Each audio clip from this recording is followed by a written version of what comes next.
Superior for the Fulton County Last Judicial Circuit is now in session. The Honorable Judge Scott McAfee is presiding. Court will now come to order. Please be seated.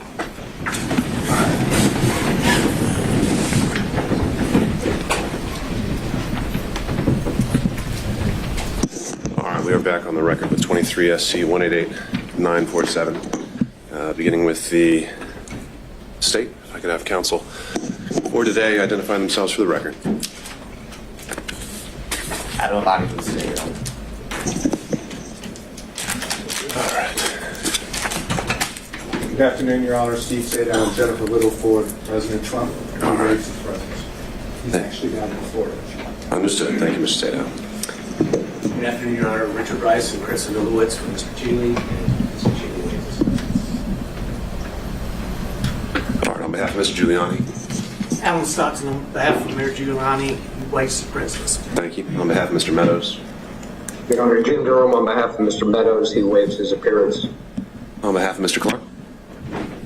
Harry McDougall, Your Honor. Mr. Clark waives his appearance. On behalf of Mr. Roman. Good morning, Judge. Ashley Merchant and John Merchant on behalf of Mr. Roman, and he waives his presence. On behalf of Mr. Schaefer. Good morning, good afternoon, Your Honor. Craig Gillen, Anthony Lake, and Holly Pearson on behalf of David Schaefer, and he waives his presence. On behalf of Mr. Floyd. Do we have anyone joining us on Zoom on behalf of Mr. Floyd?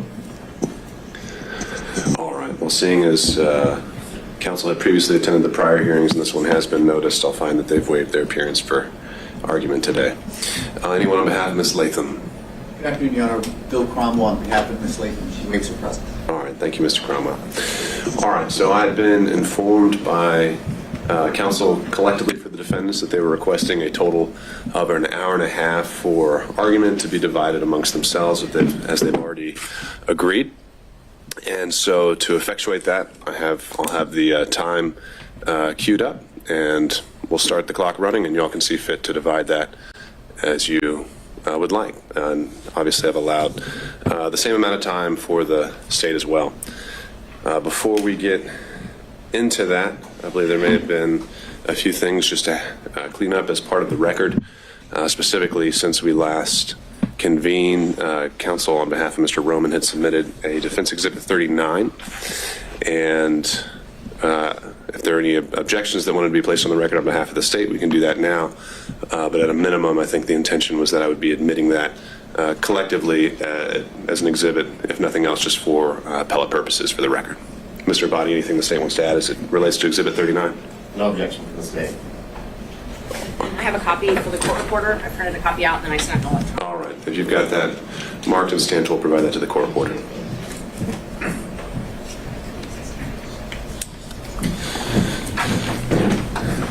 All right. And then, as I indicated as well, on Tuesday, both parties, since the close of the evidence on the 16th, had followed up.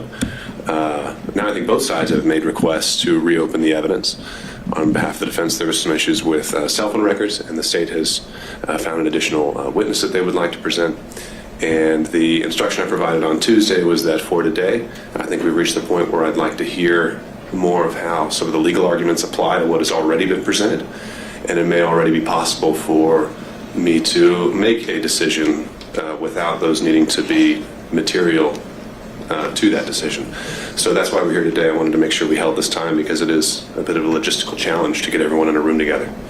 But recognizing that, again, in the interest of efficiency, if both parties want to reserve part of their time to argue as if those proffered exhibits have been admitted, feel free to make whatever arguments you would like. And if in fact it turns out that I do need those to be part of the record to make a decision, then we'd have to come back and we will do those in accordance with the rules of evidence. Mr. Gilman. We have not filed anything, but we also have a proffer of a witness that we would like to call in the event the court does open the evidence up. I can make an oral proffer as to who that witness is and what that witness would be saying, and I could do it, and I think in a fairly brief manner, if the court would permit me, so the court would understand where I'm coming from. And I believe also Mr. Cromwell also has a brief proffer for a witness that he has talked with and does have an oral proffer. So are these this is the first I've heard of it, so are these things that have been discussed or shared with the state at all? No, Your Honor. I literally, my communication with this particular witness occurred this morning at about 10:10, along with Mr. Chris Anolowitz on the call with me. I'm more than happy to enlighten the court as to what the witness would say, who the witness is, and in a brief summary of what this particular witness would testify to in the event the court allows for evidence to be reopened. And on the record, I would state that on behalf of my client, Mr. Schaefer, we do want the record to be reopened so that the court could hear what if they want to bring in someone from California, let them bring them in. And we believe that the court might want to hear the proffer and the evidence that we are prepared to at least proffer today. All right. So, Mr. Gill, on that point, to this and Mr. Cromwell's, even, additional evidence, in my mind, in the interest of a fair notice to the other side, I wouldn't want that to be part of the argument today, because the state has no idea what you're about to say. And I think the purpose of a proffer, in large part in this role and in this context, is having them at least have the ability to make those initial counter arguments. Now, I don't think that would prevent you from, after today's hearing, if you want to file it, make it part of the record, then I think that both parties have already elected that they are willing to use that mechanism. But just for today, kind of showing up now without having shown this other side at all, even this morning, I don't think that would be fair. I did not intend to use the proffer in the legal argument. Sure. I just wanted the court to be aware that we do have an oral proffer. We can file it, we can supplement the record and file it for the court's consideration. Literally Right. hot off the press. Sure. As we printed it out and wrote down to the podium. Okay. All right. Well, Mr. Cromwell, is there anything you want to add to that? No, Your Honor. Okay. Mr. Abadi, anything you want to add to that? I don't know what it is, so I don't know how to add to it. So no. All right. Just anything on a procedural perspective. I mean, from a procedural perspective, I would submit to the court, as you said multiple times, evidence is closed. This is beyond the scope of, I guess, Your Honor's ruling on Tuesday. Feels like it was 3 weeks ago, but Tuesday. So I guess we'd object at this point and go from there. Okay. All right. Anything else by way of housekeeping? Mr. Sato. Apparently the state filed 2 supplemental exhibits, number 2 and number 3, about 15 minutes ago. So to the extent that they intend to work and use those in their proffer, talking about the same notice requirement, we actually did just got it as well. Understood. So as it relates to that, Your Honor, I believe you were very clear on Tuesday as well that in the proffers we could argue rebuttal evidence as it relates to the evidence that was submitted by defense counsel after the evidence was closed. And that's merely what it is. It's rebuttal evidence as it relates to the cell phone records or analysis that was done by the non-expert filed by Mr. Sadow. All right. Mr. Killen. Well, as it relates to the proffered evidence, our proffered evidence would be in direct rebuttal to testimony given in the courtroom, particularly by Mr. Bradley. So we would have a direct rebuttal of that. That's what our proffer will be. I understand the court's ruling. Just want to put that on the record. So we know the context of it. Is that similar for Mr. Cromwell as well? It is. And just solely relates to Mr. Bradley's testimony? It does. Okay. All right. Excuse me. All right, noted. Anything else then? Your Honor, the proffered evidence is basically would corroborate what has been admitted in evidence as Exhibit 39, the chronological text. Okay. All right. Then if there is nothing else, I'll turn it over to Ms. Merchant to begin on behalf of the defense. Sorry, Judge. Unfortunately, you're stuck with me today. Understood.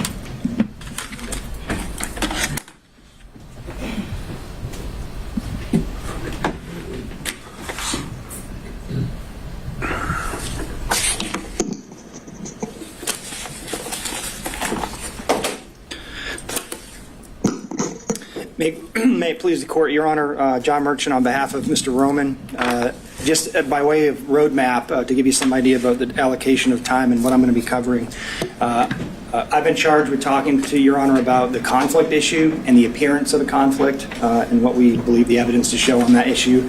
Mr. Sadow, Mr. Gillum will be talking more about the forensic misconduct piece of it. Ms. Willis's church speech, statements made to the media, fraud on the court, frankly, and the book that she gave several interviews for. So I won't be discussing any of those issues. So if you'd like to ask me, certainly I can try to address them, but that's going to be the focus of their presentation. And then towards the end, other folks may have some, issue-specific type arguments, either in follow-up to mine or the forensic misconduct. But those are the two lanes that we're going to be covering, but I'm going to do the conflict piece of it for you. And on that issue, Your Honor, this is a matter of first impression in Georgia. I can't find a single case that's been published by the Court of Appeals or the Supreme Court that is based on these facts. There are, of course, a number of different appellate court cases that deal with conflict-related issues and, more importantly, appearance of conflict-related issues. And some of those are based in state law. Some of them are based on the ethical rules that govern lawyers. Some of them are based upon the Sixth Amendment right to due process that's implicit in all of what we're doing here today. I want to remind the court that we're here today on this motion to disqualify D.A. Willis and her office because of her judgment, frankly. She is supposed to be disinterested under the Sixth Amendment, and she's anything but that. The fact that these proceedings have taken this long and through the convoluted way we've made it here today explain that. So as I present my arguments, I want the court to understand that this court represents the guardrails for the Sixth Amendment in this context, and Ms. Willis has already been disqualified once. So I would encourage the court to remember what Judge McBurney did in his order disqualifying.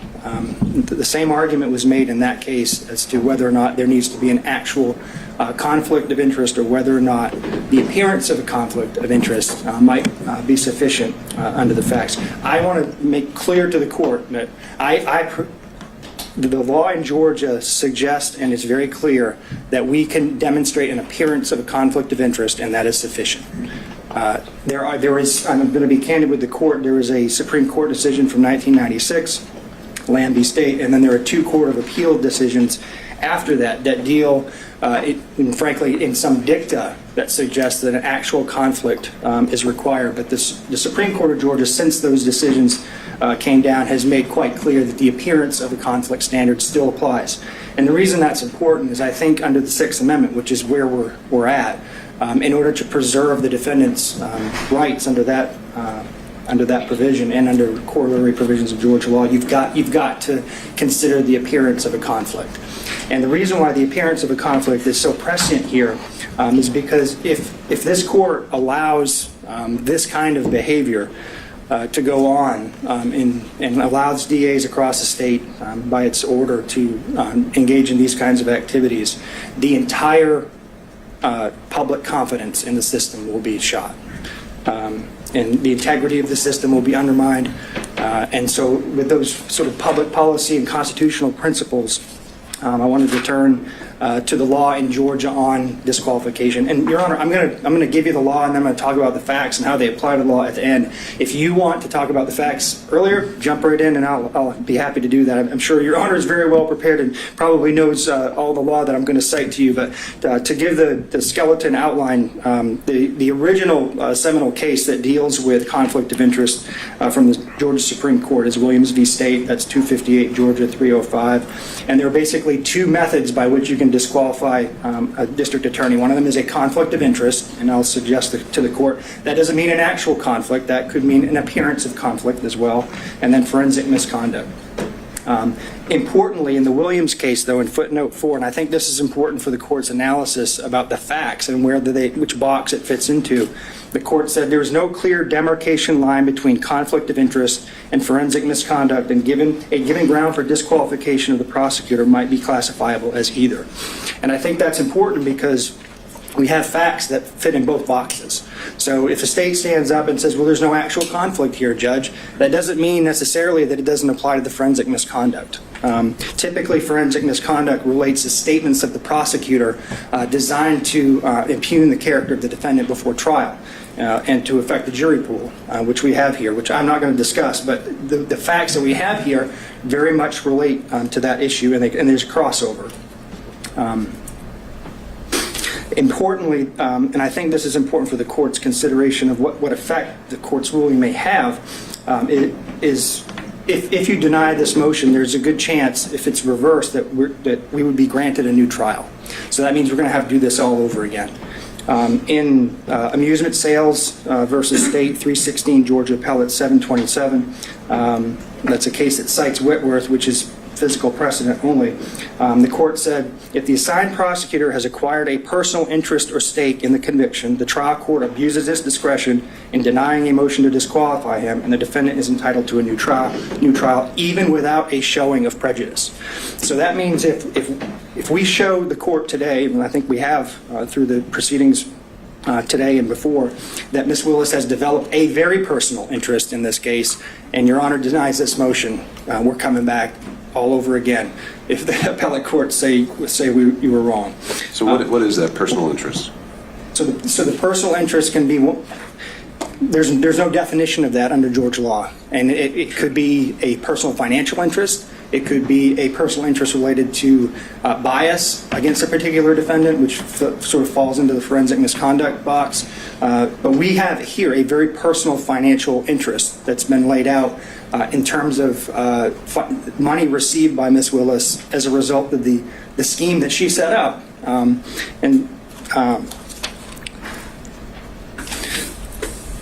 To get to the issue of the personal interest in the context of an appearance, I think that's important.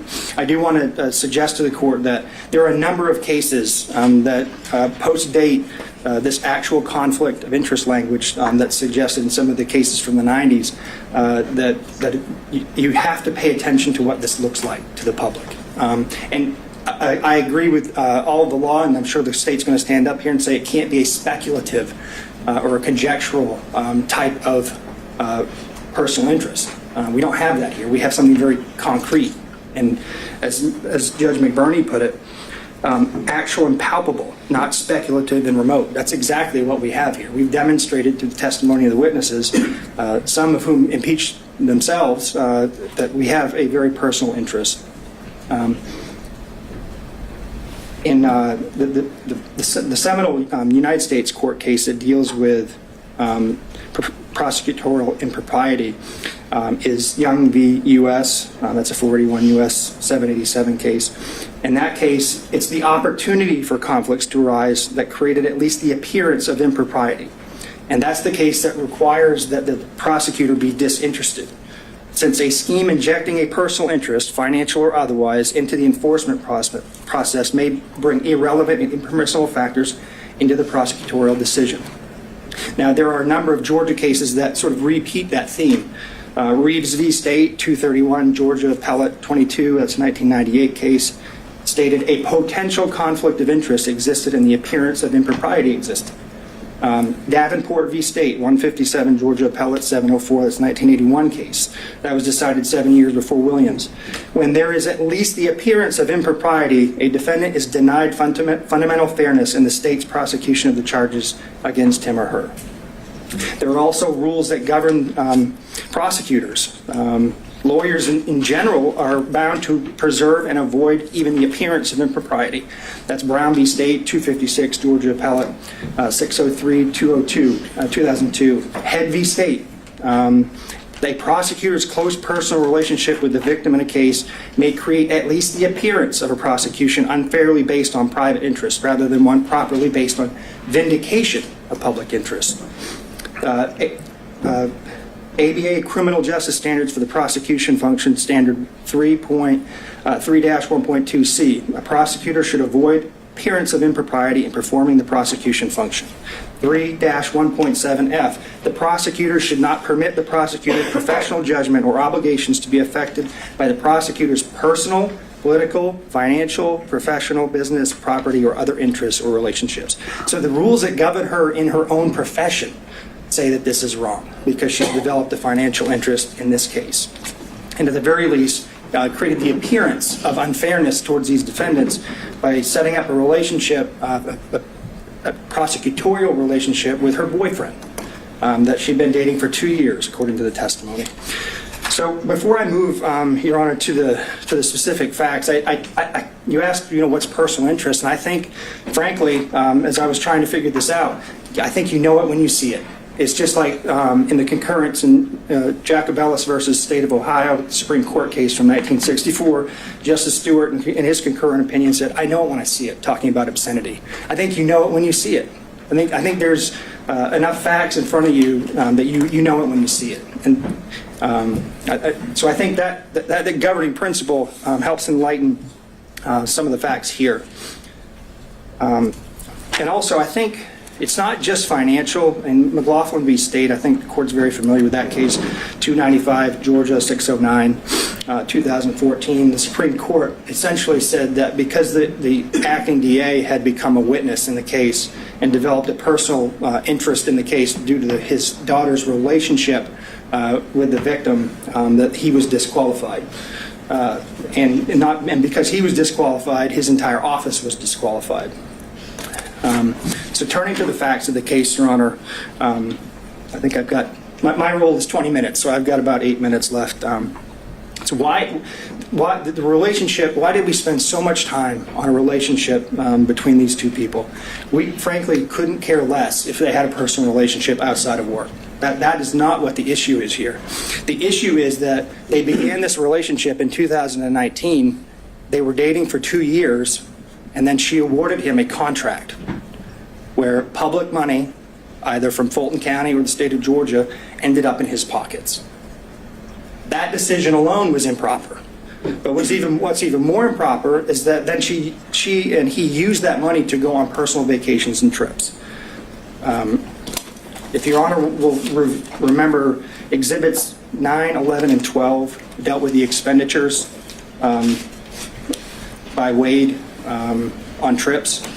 If you do the math on that, if you look at what he spent, and then you look at the testimony about what was paid back by Willis, because the cash reimbursement theory, I'll talk about in a second, but if you do the math on what he actually paid for and what they testified she paid back in cash, you still have over $9,200, $9,200 and $9,247 to be exact, is the amount of money they cannot account for in their testimony.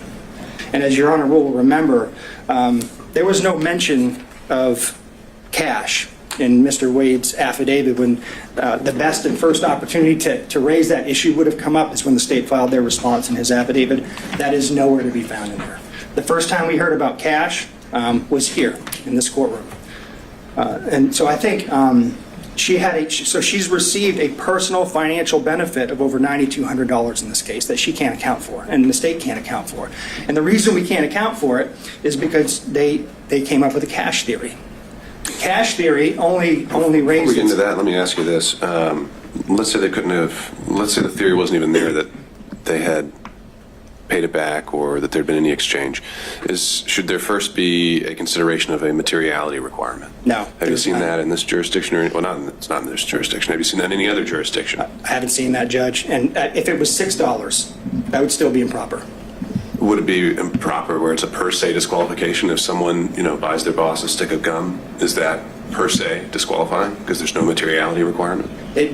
Well, no, I don't disagree that it may not meet a materiality requirement, but it's a personal benefit. I won't say that getting a pack of gum is just justification for disqualifying a district attorney. I think that's part of the issue, Judge. I think it's a fact-based inquiry by you. So there's a continuum involved here. Yeah, but I think the continuum involves you looking at whether or not, in the grand scheme of things, it violates the Constitution, and whether or not there's an appearance of a conflict, and the appearance suggests that she actually received a benefit, and we know that she did. They admitted it. We don't have to speculate about that. They said that she said she got a benefit, and she said she paid back certain amounts. In that regard, Your Honor, I don't know, would $100 be enough? Would $200 be enough? I think you have to look at it globally and consider all of the witnesses, consider all of the facts, consider the credibility of the witnesses, frankly. Right. I mean, Your Honor sat here and watched everybody, so I haven't spent a lot of time going into the specific testimony because Your Honor is well aware of it. But you get to evaluate the credibility of the witnesses as a fact finder. And Just from a legal perspective, though, you're saying we can't just say dollar amount, look no further. There has to be a totality of the circumstances analysis. I think it's fact specific, Judge. I don't really want you to pin me down on that because there's no law on it. I can't give you a straight answer because I haven't seen anything like that. And I think if we build a materiality requirement into the case law, then you're down a slippery slope then, because then it's going to be the appellate courts are going to be deciding, well, is $50 enough? Is $100 enough? So I think it's not necessarily the amount of the money, it's the fact that she received it, and it's not insignificant. And I don't think your order has to say because she received $9,200, she's disqualified. I think if we go back to the 20,000-foot level, what's the appearance here? Is this fairness to the defendants? Does it appear that she is interested in this prosecution, or does it appear that she's disinterested? She took the stand. You can tell she's not a disinterested person when it comes to this proceeding, but we also argue she's not a disinterested person when it comes to the prosecution as a whole. I'm going to leave for, I'll resist the temptation to defend my wife, and who I believe to be an excellent lawyer and a member of the bar for 20 years in good standing. But I will say this, Judge, you don't just evaluate the credibility of the witnesses. You evaluate the credibility of the lawyers. And Mr. Abadi stood up here in open court in front of national news and the national public and called her a liar. I need to address that for 1 minute. The text messages that are now part of the record, which now are substantive evidence for you to consider, prove everything that she put in that motion, everything that she tried to elicit from Mr. Bradley was absolutely 100% true. And not only was it true, she verified through the witness himself that the motion was accurate before it was filed. So for the state to get up here and impugn her credibility, it's not only improper, it violates Berger versus United States, which is a case that says the state can't just get up here and make any argument it wants. And I encourage the court to call him out on it when he steps up here. We have to have candor towards the tribunal. You cannot lie to the court, cannot lie to the public, cannot lie to the jury. And I think that's what he did. So there's other corroboration of our view that she was in this relationship. I think, frankly, based on Mr. Bradley's testimony, Your Honor can separate the wheat from the chaff when it comes to credibility. But Mr. Bradley had 2 chances to correct information that he suddenly developed amnesia about, but he just didn't do it. How does the timing of the relationship impact financial interest? Because it's part of the scheme she created intentionally in order to give benefits to her boyfriend.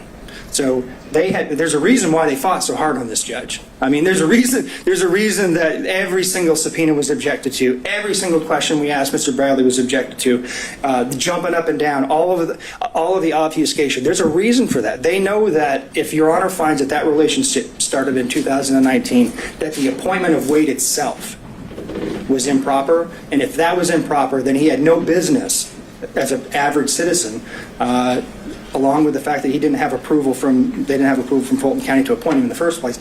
That undermines the indictment. It creates a structural impairment in the indictment because he had no more business being in the grand jury room than I did. So that's what they're worried about. And the reason why it's important for the financial piece, Judge, is it's how the money ended up going back to her. She put her boyfriend in the spot, paid him, and then reaped the benefits from it. That she created the system and then didn't tell anybody about it. She didn't even tell her dad about it. So I think if in the grand scheme of things, if you're looking at the totality of the facts, and I've got to sit down here in about 2 minutes to make room for my co-counsel, if you look at it, everything put together, judges, they did this, they knew it was wrong, they hid it, and even when they were called out on it, they tried to create an excuse for it by saying it happened after the fact. We know now from the testimony, Ms. Yurdy confirmed that Mr. Bradley, his text messages were accurate, not his court testimony, but that fact was accurate. The motion is accurate. And so also I do want to point out there's no paper trail here for the cash. I know that this was I know she and her father both testified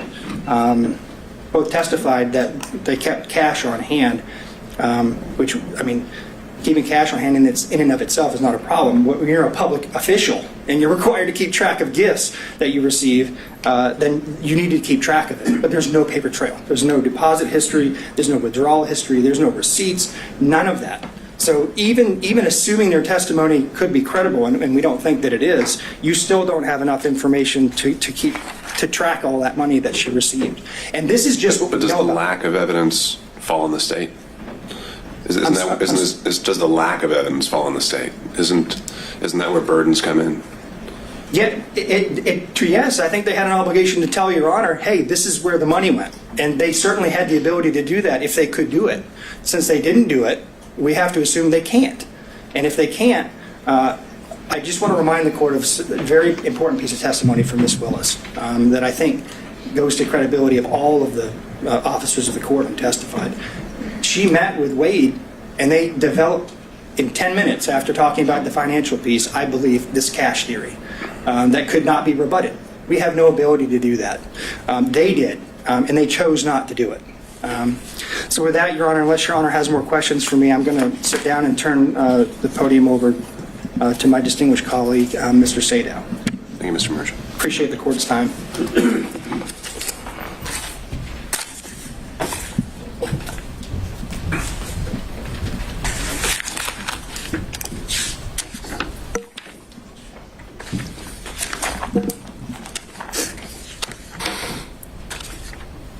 Good afternoon, Your Honor.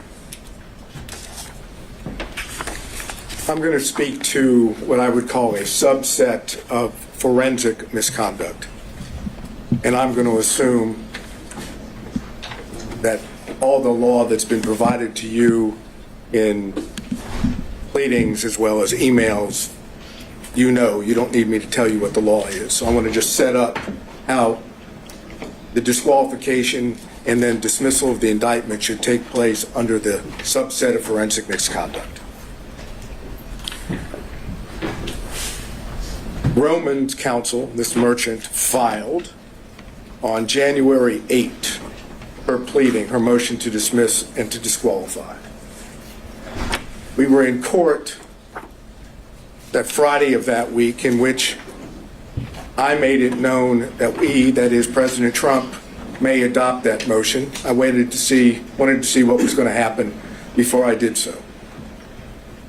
That Sunday, which would be January the 14th, 2024, D.A. Willis took it upon herself to go to a historic black church in Atlanta, having not responded at all to the motion of Ms. Merchant's client, Roman.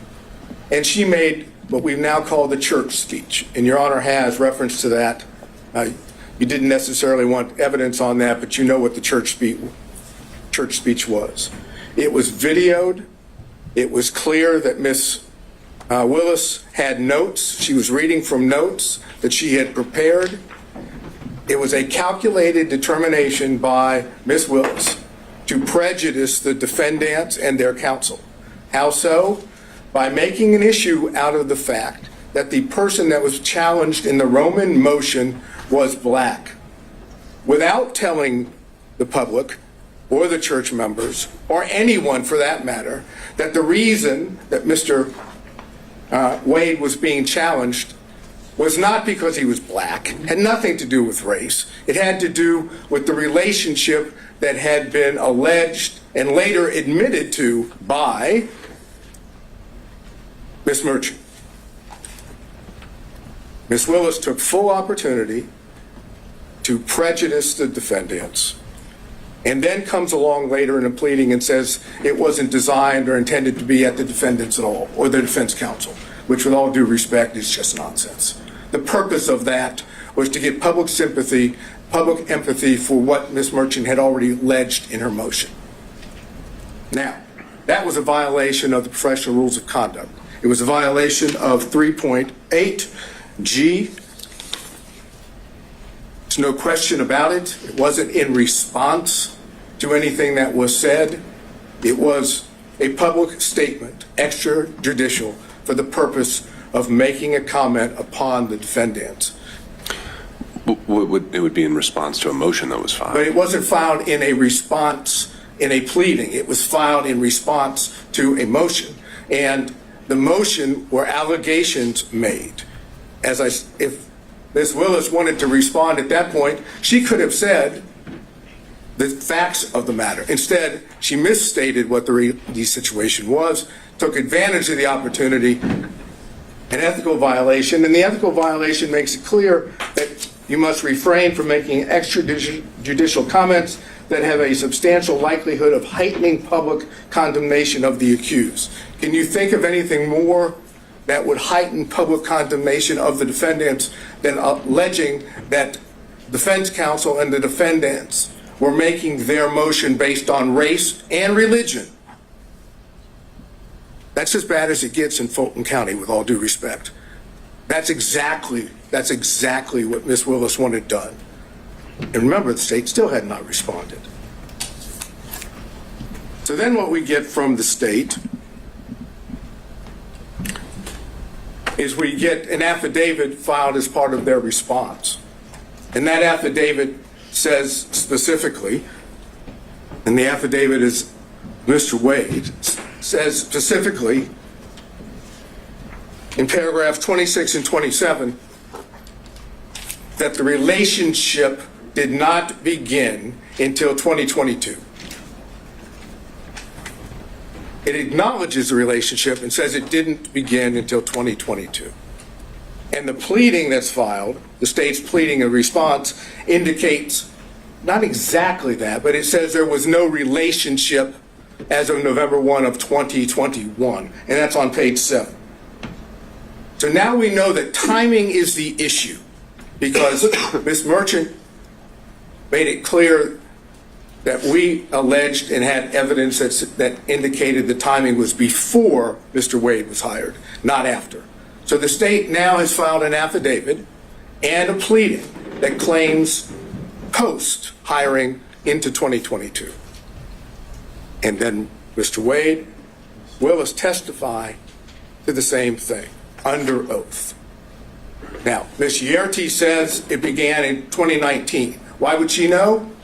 Well, she would know because she was a former friend. I know the state's going to get up here and say you can't believe, essentially what they're going to say is you can't believe any defense witness because they're defense witnesses. And only people that would tell the truth would be Wade and Willis. I suggest to you that that's not accurate.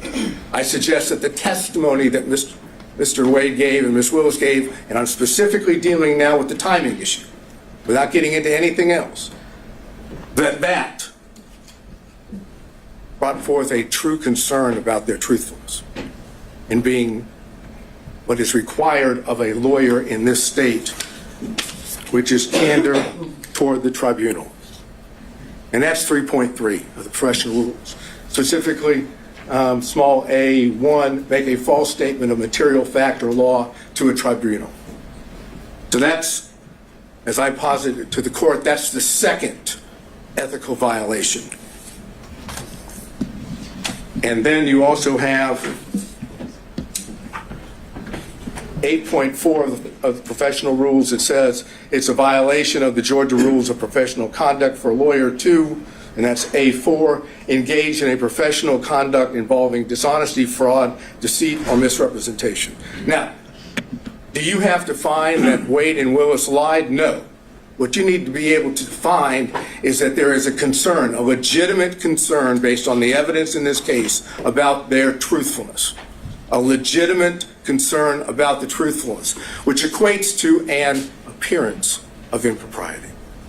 Because once you have the appearance of impropriety under forensic misconduct, the law in Georgia is clear, that's enough to disqualify. So, why should you find there's a concern with their truthfulness? ERT is the first one. You have that testimony. But then we go to what is the most obvious indication that Willis and Wade were not truthful on the point of timing, and that's Bradley. Defense Exhibit 26 came into evidence. Defense Exhibit 26 comes in and says, and you know I went into this the last hearing. It says that on January the 5th, 2024, at approximately 9:49 a.m., there's text messages that are exchanged between Ms. Merchant and Mr. Bradley.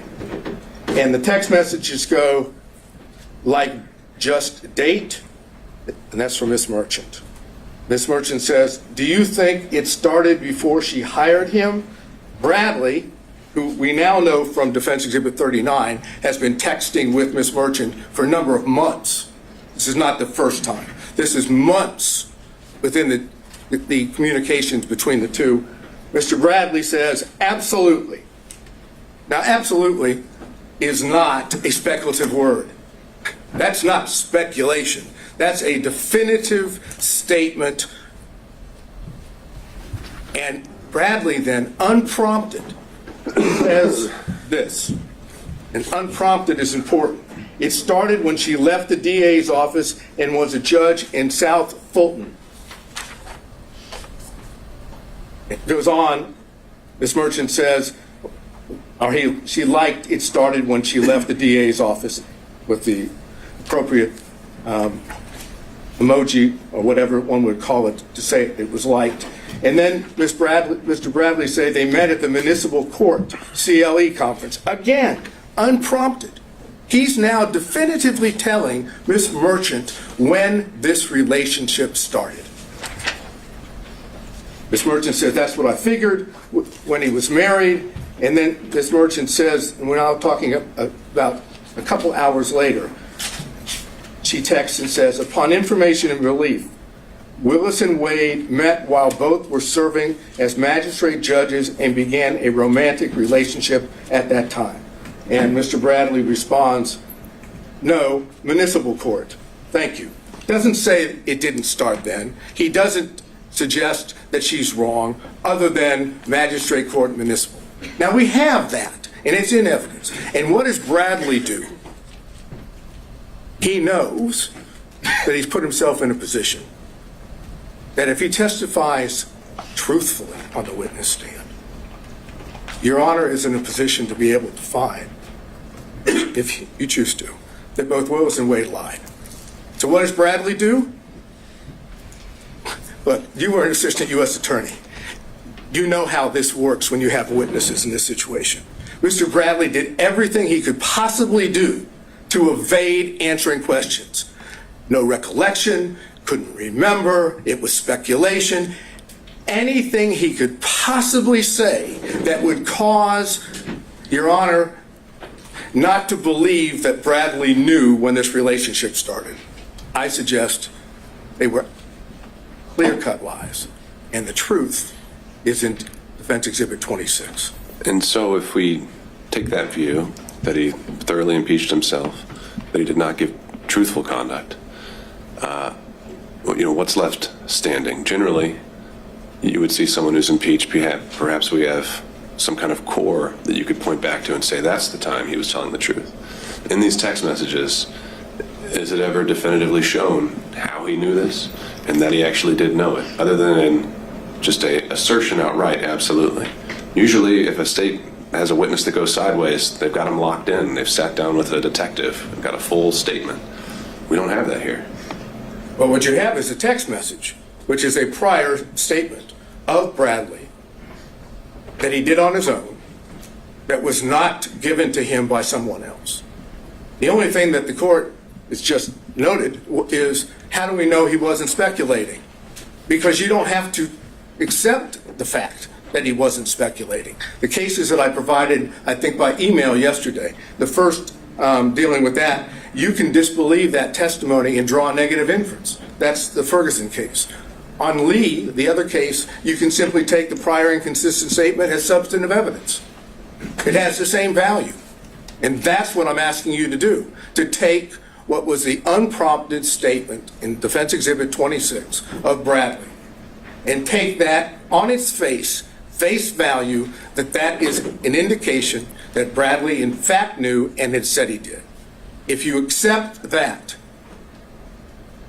you have to have concerns about the truthfulness of Willis and Wade on the timing issue. And I don't know if this is something maybe one of your co-counsel were going to address as well. We heard about kind of the law that applies, how we're outside kind of the orbit of the core of cases we're used to dealing with here, where it deals with side switching or where someone is in the relationship, the client relationship. The proposition you're putting forward now is that if a representative of the state, a lead prosecutor, the district attorney themselves, says something that's untruthful on the record, that is something that immediately has to be proactively policed by the trial court. Is basically what I'm getting at is, where in the law do we find the remedy to an untruthful statement? Generally, we send you down the street to the bar, right? And that's why I gave you the cases of Registe and Edwards yesterday. While those aren't prosecutorial cases or dealing with prosecutors, they deal with counsel. And in both those cases, the trial judge found ethical violations on the part of defense counsel, or potential ethical violations. Went through the ethical violations and said, based on that, you're disqualified. You cannot be the attorney of record in this case. What's good for the goose is good for the gander. If defense counsel can be kicked off of a case because of ethical violations, I suggest the same thing can happen for prosecutors when the ethical violations deal with truthfulness, candor to the court, extrajudicial statements. Those are the things that this court can rely upon and say, based on those, again, I find an appearance of impropriety. Where would be the limiting principle? The district attorney signs every indictment assigned to this courtroom. Does that mean she's off every case? No, it would be when the... If I found that she's untruthful, is that what you're kind of suggesting? You don't have to find, again, I'm not saying you have to find she was untruthful or that Wade was untruthful. You don't have to make a finding of fact that they lied. All you have to do is make a finding of fact that you have genuine, legitimate concerns about their credibility, about their truthfulness. And once you find that, then you can apply Registe and Edwards. Well, but it's the same principle, though. If I have genuine concerns about her truthfulness on a particular occasion, how do those not spill over into every criminal case a district attorney brings? Well, it's because she testified under oath, and so did Mr. Wade. They didn't have to testify falsely. They could have testified truthfully. They could have indicated that the relationship, the timing was in fact before Mr. Wade was hired. They chose not to. And in that sense, that dishonesty, that constitutes a violation of their ethical responsibilities. This is not signing an indictment. This is not filing a pleading in which both sides have their own positions. This is a requirement that every witness has to tell the truth under oath. And if they don't tell the truth under oath, or there's a significant concern about their credibility, then they're violating their ethical rules. And as anyone will tell you, as Your Honor already knew from when you were a prosecutor, prosecutors are held to a higher standard. They're the ones that are supposed to be seeking justice. They don't have a particular, they're supposed to be disinterested. When you have the lead prosecutor and the DA giving what I suggest to you is untruthful testimony, based on what Yerty has said, based on what Bradley said in his text, based on the whole way it was presented to you. Bradley didn't want to testify. He first came up with his attorney-client privilege thing on that. And Your Honor was, fortunately, went into that. And then when Bradley knew he had to testify about it, you saw what happened. You can draw the inference, as I've suggested on Bradley, that what he said in the text message, Defense Exhibit 26, is true. The relationship, in fact, started prior to November 1st of 2021. That Yerty says that. And now, without getting into any detail, the cell phone records. The cell phone records show that during that period of time from, let's say, April 1 of 2021 to November 30th of 2021, that there was a considerable number, 35 or more occasions where it appeared that, based on the records, that Mr. Wade was down in the area where Ms. Willis was staying in Yerty's apartment. But more important is there are two occasions, and the state has not challenged those. There are two occasions where the records reflect that it appears Mr. Wade spent the night at that apartment. Now, the state may say, we don't accept that. but they didn't challenge it. And even when they brought forth what they brought forth today, supplemental 2 and 3, they didn't challenge it again. So what does that suggest? That's corroborating evidence of what Yerte had said, of what Bradley said in his text message. It's also impeachment evidence as to what Wade and Willis said about how many times. Is that a significant, in terms of just the times? Didn't Mr. Wade testify that he was there at least 10 times during that time frame? You've now found 35. Well, minimum of 35. Okay. But never overnight. He said he never spent overnight. Put that to the side, though, just in terms of the fact that he did say he'd been over there, that he'd visited the place, and I would presume he wasn't obviously keeping a very good accounting of it, but that wasn't something that was entirely denied. If you're asking me, do we win on the point that he said more than 10 or around 10 and we say 35, do we win on that point? No. Okay. It's not determined. The overnight rate might raise some more concerns. Understood? Yeah, it does. And that's the reason why we highlighted it in the affidavit of Mr. Middlestaff, because that is suggestive that they were not being honest to the court. So then, how much time have I used? Have I? I'm letting them use the hook. So, suggestive. Again, raising issues. I'm wondering about burden. Is it we're dealing with a preponderance standard? We are dealing with a preponderance standard, and it's our burden. Yeah. No question about that. So does suggestive get us there? No, but it is corroborating evidence of evidence that we did put up. And that's what the purpose of the cell phone records. They corroborate what Yerte says. They corroborate what Bradley said in Defense Exhibit 26. And they impeach, to that extent, Wade and Willis's testimony. So if you find by a preponderance of the evidence, so I can finish this up, if you find by a preponderance of the evidence that what I call subset of forensic misconduct, ethical violations, has been shown, and that there is a significant and legitimate concern about the truthfulness of Wade and Willis, they're disqualified. Now, obviously, factual findings are yours, but the law allows you to do that. You don't have to do it through an actual conflict. That's the other side of the equation. And that's what I've argued, and I think that's what Mr. Gibbons can argue. Before I let you go, though, this is an interesting classification. You're saying forensic conduct isn't just commenting publicly about the case indicating guilt. You're saying forensic conduct is just anything a district attorney says falls into that box? No. I'm saying that improper. That forensic misconduct as a subset of that would include violations, ethical violations, which impact the ability of the defendants to get a fair trial, as well as impact the court's ability to have faith that the prosecutors, these two prosecutors, are acting in good faith in their own conduct. Same idea dealing with, as I said, defense counsel in the two cases I mentioned. Ethical violations can give rise to disqualification, and I suggest we have that here. All right. Thank you, Mr. Sano. Thank you. Where's the shot clock when you need it? Right there. Your Honor, I want to address very directly here.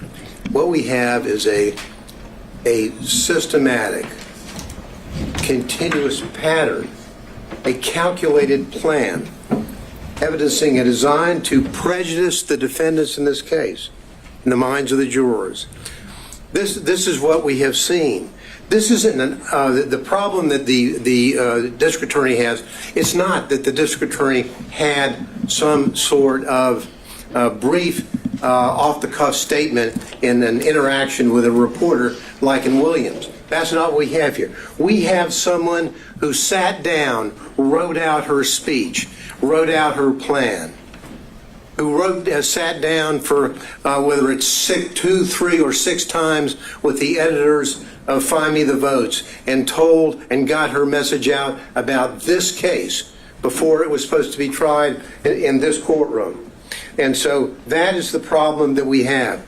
We have a pattern of forensic misconduct on behalf of Ms. Willis. So, I mean, we have a pattern of public statements being made. I take it you or your team has dived in and read the book. I know she was asked about specific portions in it.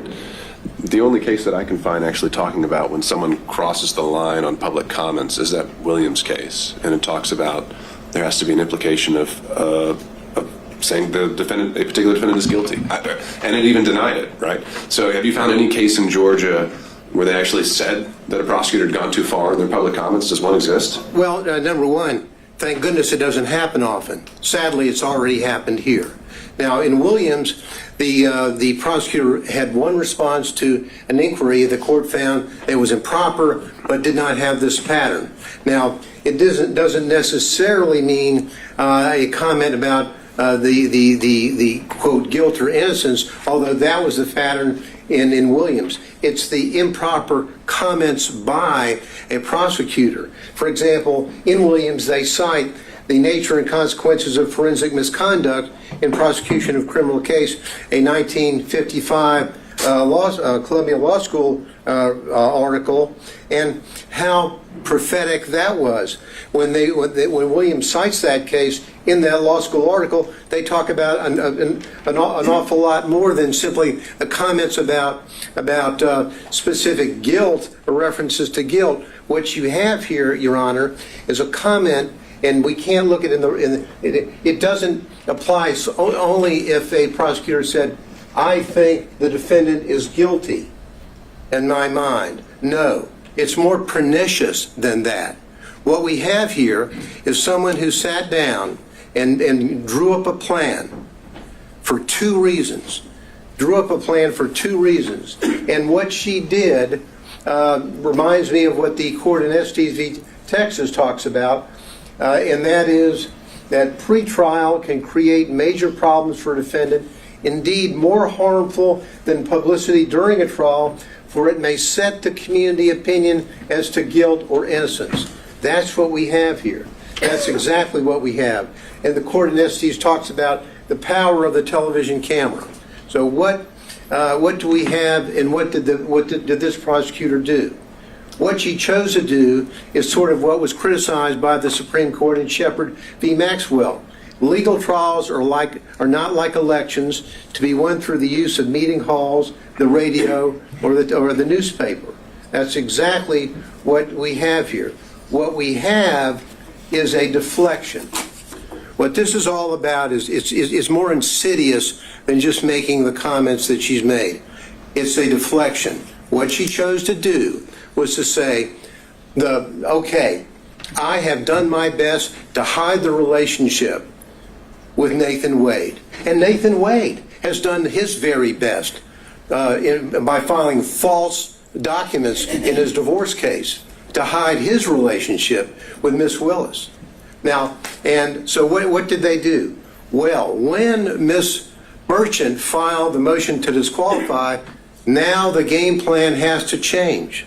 The game plan I call the deflection begins to take place. The deflection is when the district attorney sat down and wrote out. I'm sure the court has. When you look at that video, it's in evidence of her speech at church. She has written out everything and she's reading from it. She chooses to deflect. The court asked earlier, wasn't she really responding to the motion that had been filed against her? Would that she had.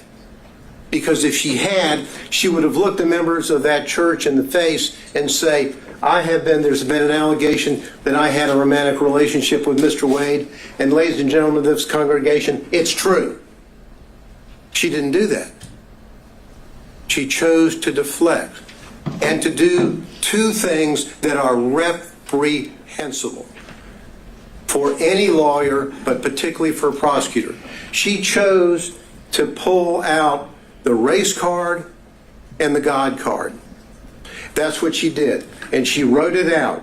She went on to deflect away from the allegations in the Wade motion, and she's saying, why, in her talk, public discussion with God, why are they only attacking one in reference to Mr. Wade? And then she goes on to say, God, isn't it them playing the race card when they only question one? Now, if she had been truthful with that congregation, truthful with the community, she would have said, I had a relationship with him. Good, bad, forgive me, whatever. That's what she should have said. But she chose to deflect and say, them, the reference to them and the others and they. It's obviously a reference to the motion filed by Ms. Merchant. They choose to go after the black man. And she then goes on, again, deflecting away and deflecting to what I call the third rail in American society, choosing somebody on the other side of being a racist. So-and-so is a racist. They're racist. She was the one playing the race card in a way to try to deflect from her own conduct. She goes on to say in discussions with the Lord, God, is it that some will never see a black man as qualified no matter his achievements? Again, the deflection. What is she saying? The listener is not necessarily in that audience in that church. The listener is at Fulton County.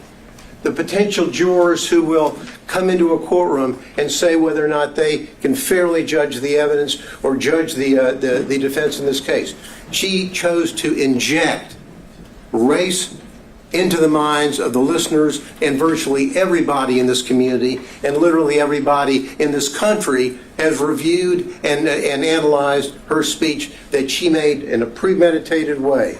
And in bringing in not only the race card, but also in bringing in the religious matter, this is exactly what Hammonds v. State in our Supreme Court talks about, condemning as an inflammatory appeal to the jurors' private religious beliefs. Why would she do that? To deflect. But now, not only is she deflecting, but she is then going forward and, in a way, telling the community, telling the congregation that God is on her side, not on the side of these people. God, she said, and when she's talking, and she's saying, God, pray for their souls. I, meaning God, qualified you. I qualified your imperfect, flawed self. I see you in every hour. Do my work. As though she's telling the folks in her very, very, very implicit way, injecting into the minds of the jurors, God wants me to win this case. God wants me to prosecute this case.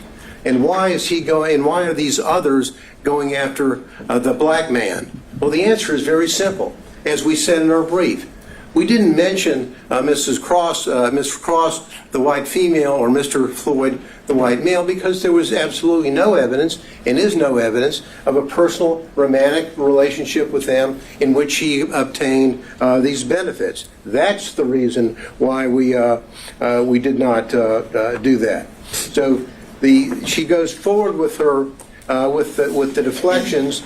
That's exactly what she does when she goes forward, and she talks about a planned interviews time and time again with authors of a book, Find Me the Votes, where she's talking about a case that's going to be tried in this courtroom.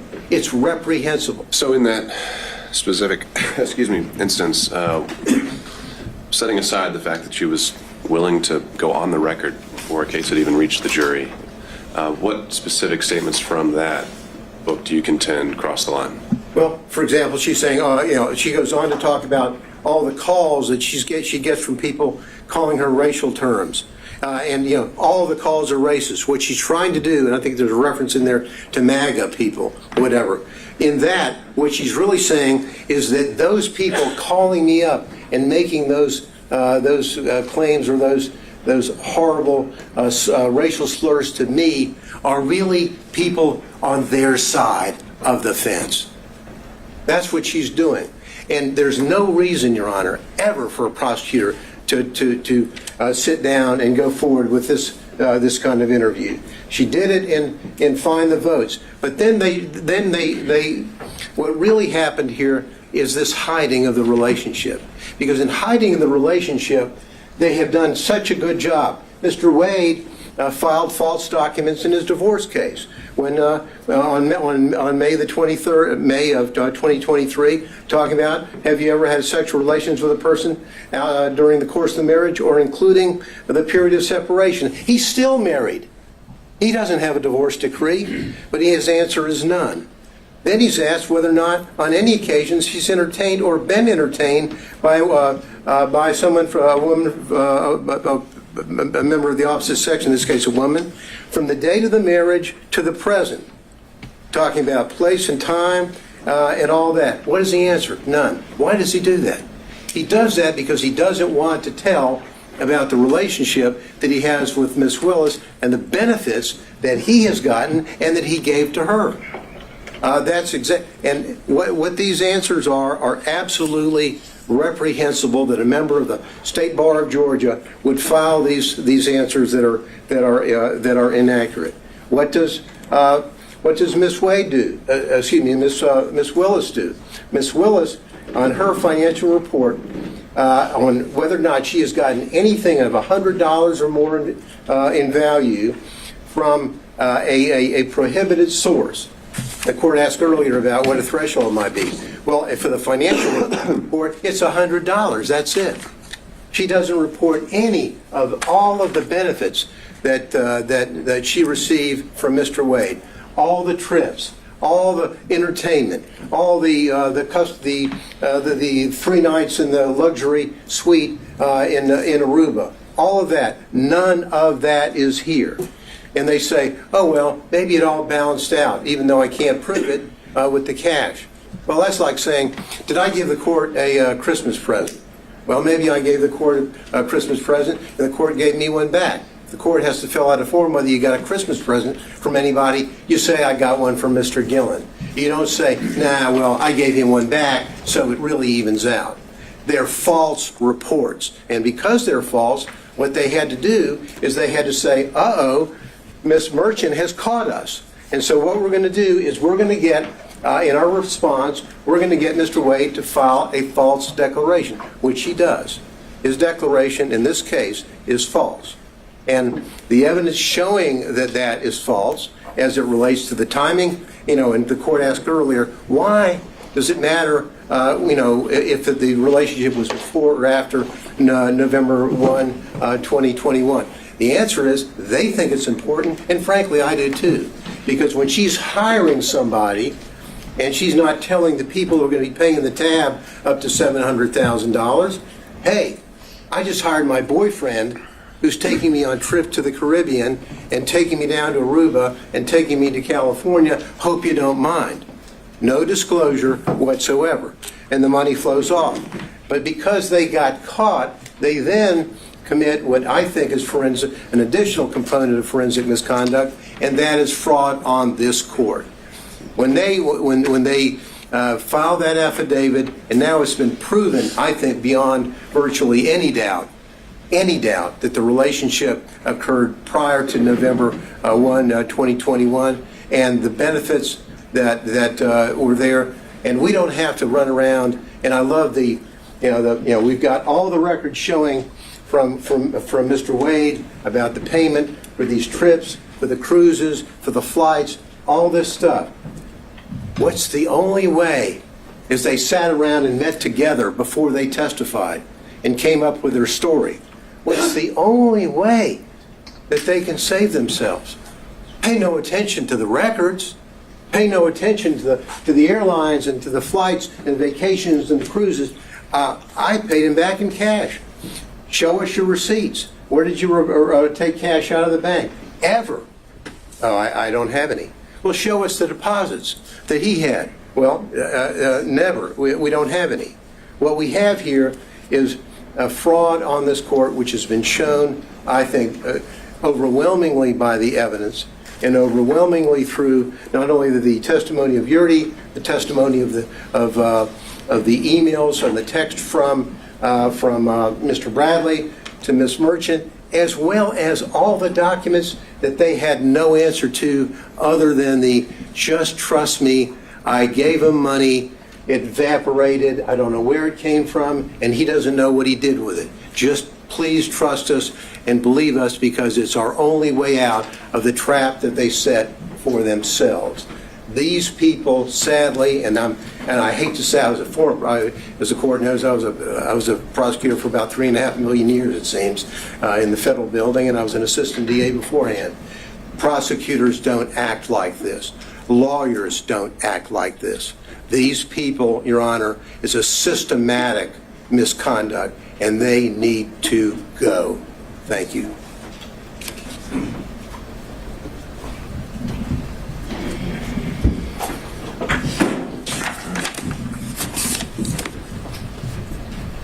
Your Honor, I'm going to cover a few factual details without overly rehashing what has already been said.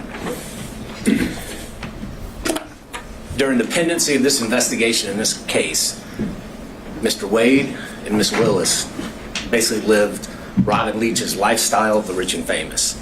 And they did this riding on the backs of the defendants in this case, funded by the taxpayers of Fulton County and the state of Georgia, with the money that was paid to Mr. Wade through the contract that Ms. Willis got him.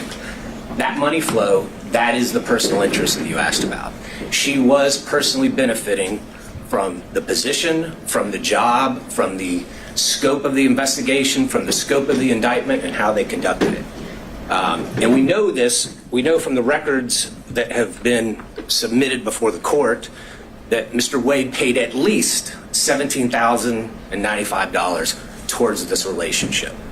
That does not even include the various dinners, the day trips that both Wade and Willis admitted to, so that number is likely even higher. We know from the documents that Ms. Willis only paid $1,394 for an airline ticket. We know from Ms. Yurdy, who was pretty much uncontested, there was no evidence presented by the state disputing her time frame, that relationship started in 2019. She saw them kissing, she saw them hugging. Now, whether or not they had sex before January of 2022, I do not know. They admitted sometime in early 2022, and I found it curious that they both, Wade and Willis, just went straight to the sex. So maybe that's when they started having sex. I do not know. But the relationship predated that. And their combined and overly suggestive focus on that is a red herring to this court and to the defense, that that's what they want you to focus on. They want you to ignore all the evidence that the relationship predated that. The relationship started in 2019. The relationship continued through 2020. The relationship continued through 2021. Looking at the cell phone communications, just in the first 11 months of 2021, over 2,000 calls, almost 9,800 texts. You know, I don't even think love-struck teenagers communicate that much. The November 29th and November 30th escapade, phone call from Ms. Willis, between Ms. Willis and Mr. Wade, 11:32 that night. Shortly after midnight, the phone starts traveling down from where Mr. Wade lives and ends up where Ms. Willis is staying, and he's there until roughly 4:55 a.m. None of the excuses, none of the explanations that Mr. Wade gave, going to the Porsche experience, going to dinner, going to the airport, none of that explains that. I'm pretty sure the Porsche experience isn't open in the middle of the night. I'm pretty sure that there weren't any restaurants that he drove 30 to 45 minutes to go eat at in the middle of the night, right after he talked to Ms. Willis. Teenagers have a name for those kind of calls and those kind of escapades. I won't go into it. But the documentary evidence, the objective evidence, undercuts everything that both Wade and Willis said. When you look at Ms. Yurdy, again, she unequivocally said that relationship began in 2019. She saw physical evidence of a romantic relationship. Mr. Bradley, in the text messages, which are substantive evidence, said that that relationship began in 2019. Again, his January, temporary amnesia that somehow was triggered temporarily after Gabe Banks called him, we can question that. But we do have statements from him that specifically said that relationship predated Mr. Wade's appointment by Ms. Willis. You asked, in Mr. Wade, you asked what the materiality would be. How much is enough? Well, clearly $17,000 is enough. But Fulton County has told Mrs. Willis what the materiality is. It's $100 in a year. She twice signed declarations, certifications that she did not receive any gifts. And even under her strained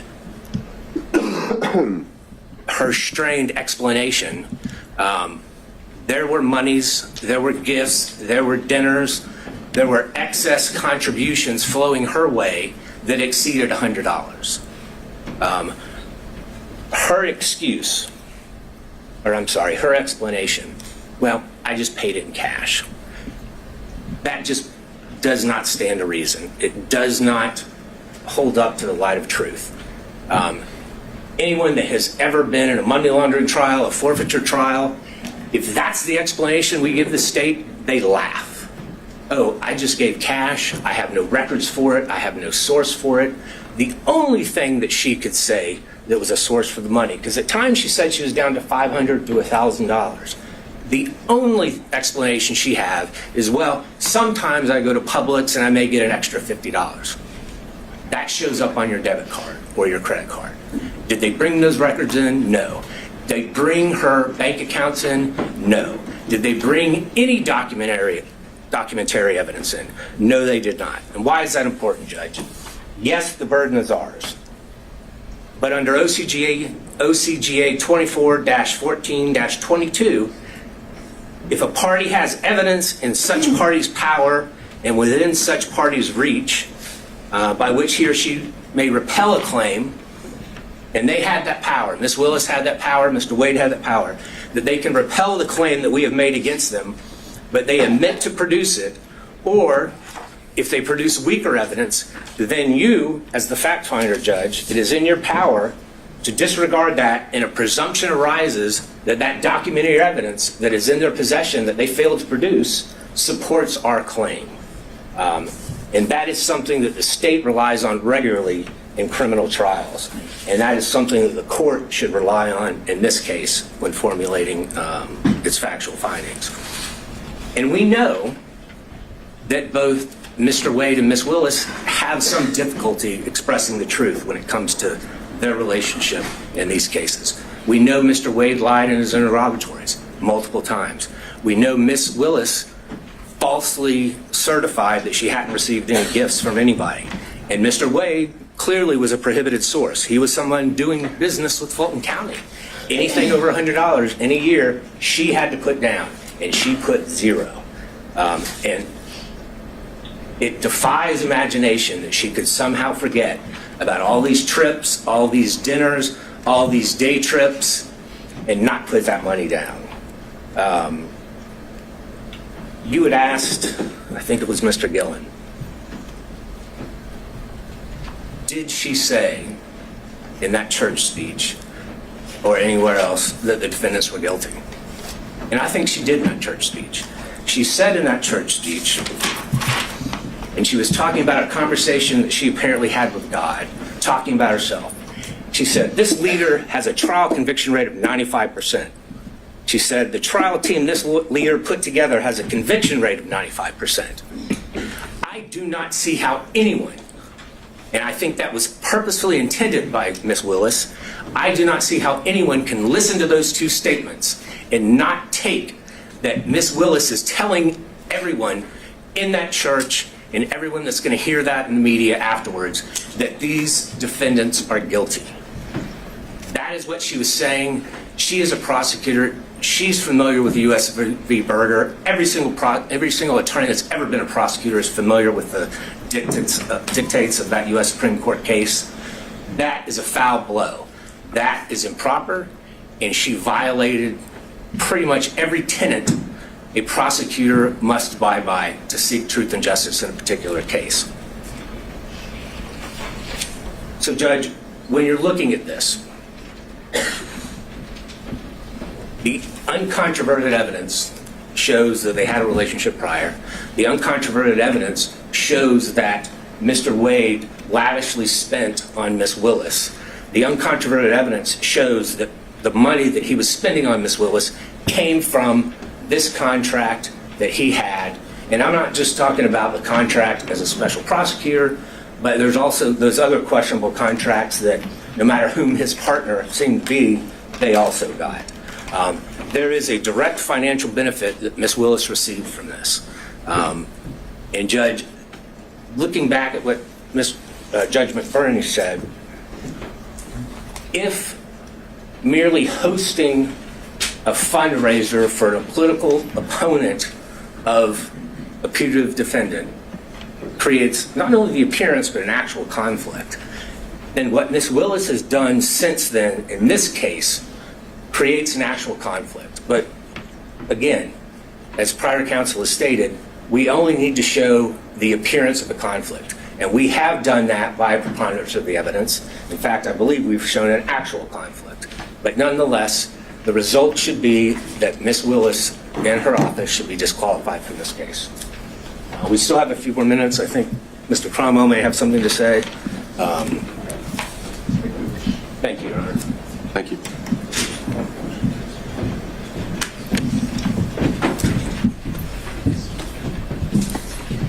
Good afternoon, Your Honor. Harry McDougall for Mr. Clark. I'm going to talk further about conflicts, and I'm going to assume the most difficult standard for us to meet, which is actual conflict. But before I begin that, I want to add just a little bit to what has already been said about the standards that apply to prosecutors. Our appellate courts have said often the administration of the law, and especially that of the criminal law, should, like Caesar's wife, be above suspicion and should be free from all temptation, bias, or prejudice so far as it is possible for our courts to accomplish it. The first occurrence of that I can find is Nichols v. State more than 100 years ago, 1915. The most recent, Registe v. State in the Supreme Court in 2010, although they don't refer to Caesar's wife. That requirement is also embedded in the prosecutor's statutory oath, 15-18-2, which requires impartially and without fear or favor discharge my duties as district attorney and take only my lawful compensation, so help me God. The general rule on conflicts of interest for lawyers is in Rule of Professional Conduct 1.7. And we all know, it's all drummed into us, that we cannot have a conflict of interest. And if we do, we have to withdraw or we will be disqualified. The basic idea is that a conflict of interest impairs the lawyer's independent professional judgment. That's the test of a conflict and whether it can be waived and whether it's disqualifying.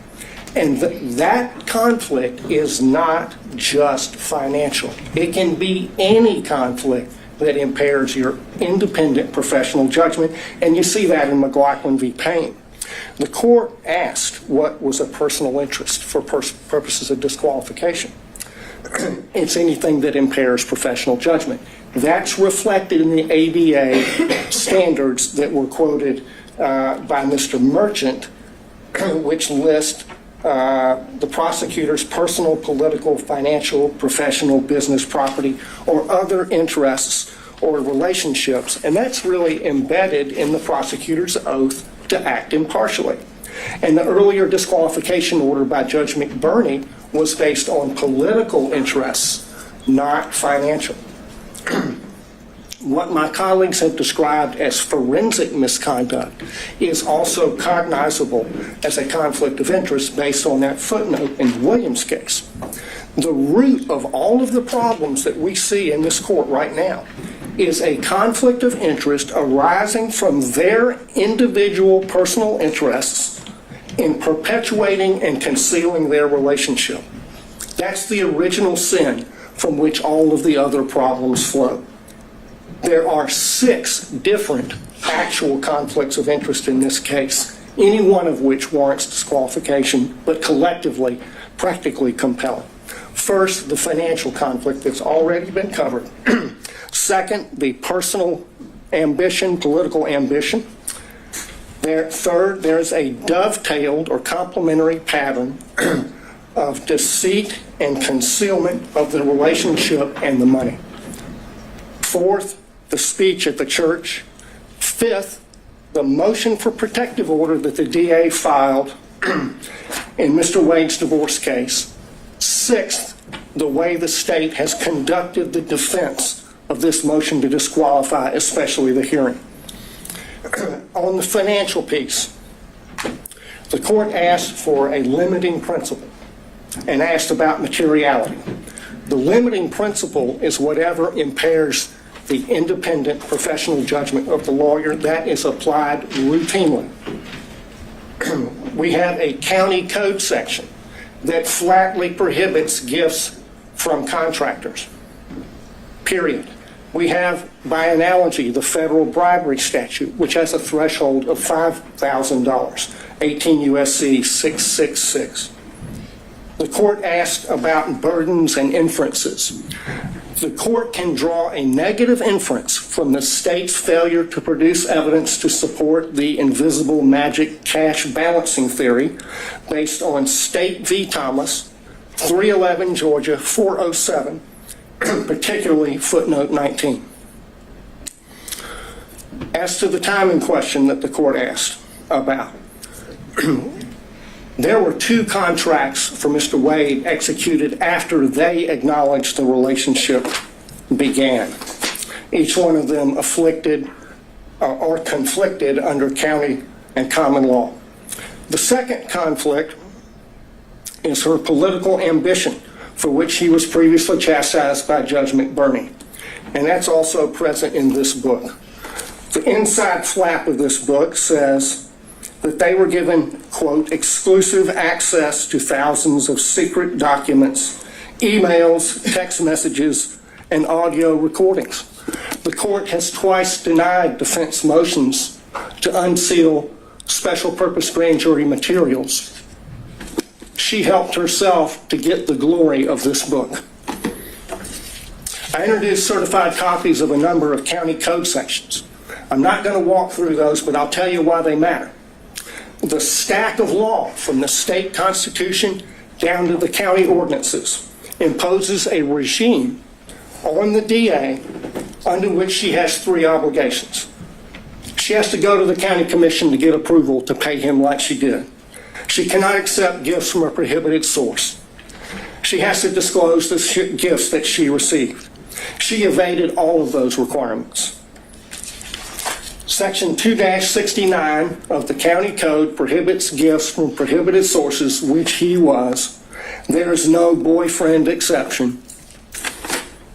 The disclosure forms, the evidence is sufficient for you to find that her disclosure form for 2022 is false, and that it is a false writing. That's an actual conflict of interest between her duty, legal duty of disclosure, her legal duty of candor as a prosecutor, and her private and personal interests in concealing the relationship, concealing the gifts, and keeping the gravy train rolling for as long as possible. His part in the pattern of concealment is a story you see in many divorce cases. The husband is hiding things from his wife. How much money he's making, the other woman, and what he's spending on the other woman. And he got on that stand, lied in his interrogatories, and then he got on the stand and he lied about lying in the interrogatories. And the lawyers for the DA's office, they just sat there and let him do it. They did nothing to correct obviously perjured testimony. In and of itself, that warrants disqualification of every one of them. The reason they lied and covered it up was to avoid the trouble they're in right now. That served their personal interests to the detriment of their public duties as prosecutors. The speech at the church, I want to focus on why she did that. Mr. Dillon talked about that. She did it to deflect attention from her own misconduct and that of Mr. Wade. She violated her public duty as a prosecutor to serve her personal interests and the personal interests of her boyfriend. That is a disqualifying conflict between her personal interests and her public duty that is actual, operational, and materialized, and it rests on undisputed facts. The next thing that she did that was a disqualifying conflict of interest was the emergency motion for protective order that she filed in the divorce. I filed a certified copy of that as Exhibit 37. She sought a protective order under the Apex Doctrine on the grounds that she's the DA. The whole filing is expressly predicated on her status as DA. In fact, she never lets you forget it. She says it 27 times in 12 pages. In that filing, speaking as DA, she said, the circumstances, quote, suggest that defendant Joycelyn Wade is using the legal process to harass and embarrass District Attorney Willis, and in doing so is obstructing and interfering with an ongoing criminal investigation. In the prayer for relief on page 11, she asked for 6 months to, quote, complete a review of the filings in the instant case, investigate and depose relevant witnesses with regard to the interference and obstruction this motion contends. There's no sugarcoating it. That's a clear violation of Rule of Professional Conduct 3.4H, which prohibits lawyers from making threats of criminal prosecution to gain advantage in a civil case. She abused her power. She abused her position to threaten her boyfriend's wife with criminal prosecution to gain advantage for herself and her boyfriend in her boyfriend's divorce. She violated her public duties not to make that kind of a threat in order to serve her private personal interests and those of Mr. Wade. Another actual operational conflict. The last category is the conduct of the defense of this hearing. There were a lot of objections made based on attorney-client privilege during Mr. Bradley's testimony. Most of those objections were made by the state. But the privilege being asserted does not belong to the state. It belongs to Mr. Wade. That shows that the DA's office is serving the personal interests of the DA and Mr. Wade in carrying out further concealment and cover-up of their relationship, and not the cause of justice they are sworn to serve. That is a conflict of interest. It's a continuation of the wrongful pattern of concealment and cover-up that they've engaged in since the beginning. But now they've enlisted the entire office in the enterprise. In the written response to the motion to disqualify, they said this, and I quote, "To be absolutely clear, there is no evidence that D.A. Willis derived any financial benefit from Mr. Wade." That's on page 15. Flat out false. 10 lawyers in this case put their name on that, starting with the DA. So throw another log on the bonfire of conflicts of interest.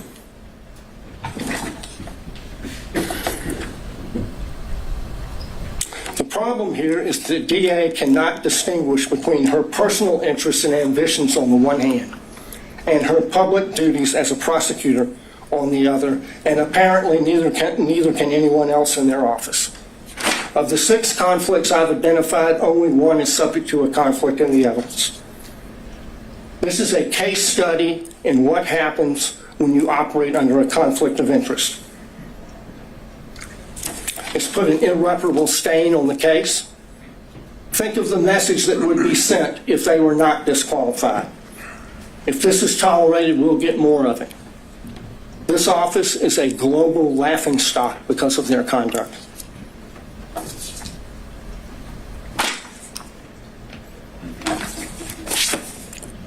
They should be disqualified and the case should be dismissed.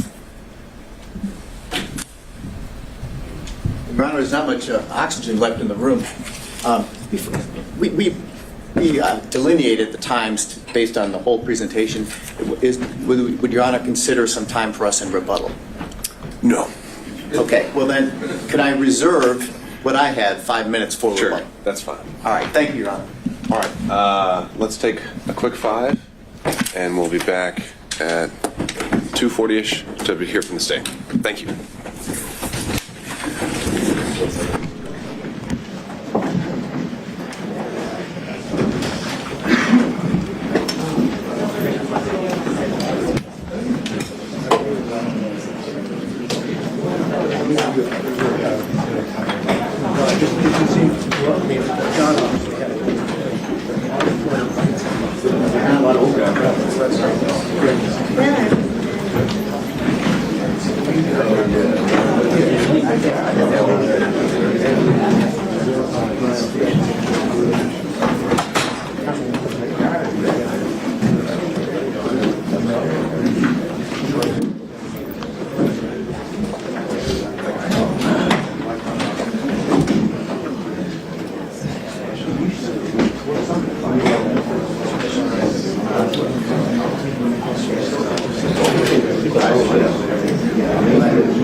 Yeah. Or no?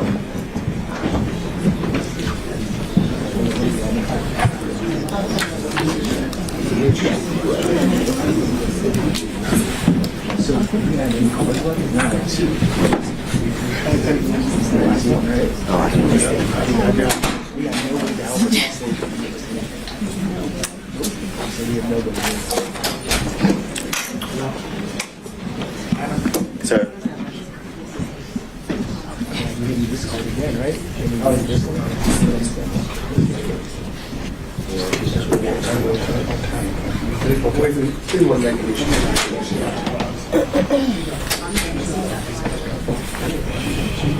Just me. Just me. Just me.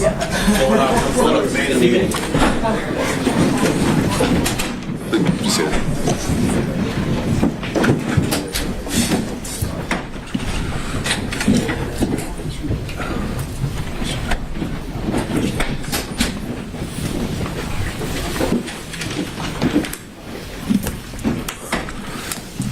All right, we're back on the record. Stay ready. Yes, Judge. I just am trying to get to where I can share my screen. We need to add you as a host then. What's your profile name on the Zoom? Your screen name on the Zoom. Adam Abadi. All right, just making sure. Bear with us. Do you need it right away? No, I can start without. All right, floor is yours. Good afternoon, Your Honor. I want to start with some of the things that were addressed over the last hour and a half. First, beginning with something Mr. Merchant referenced as it related to the comments that the state made in regards to the good faith basis in which was submitted to the court,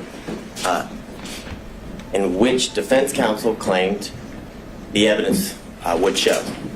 And I would strongly bring to the court's attention that the claims that were made were material misrepresentations.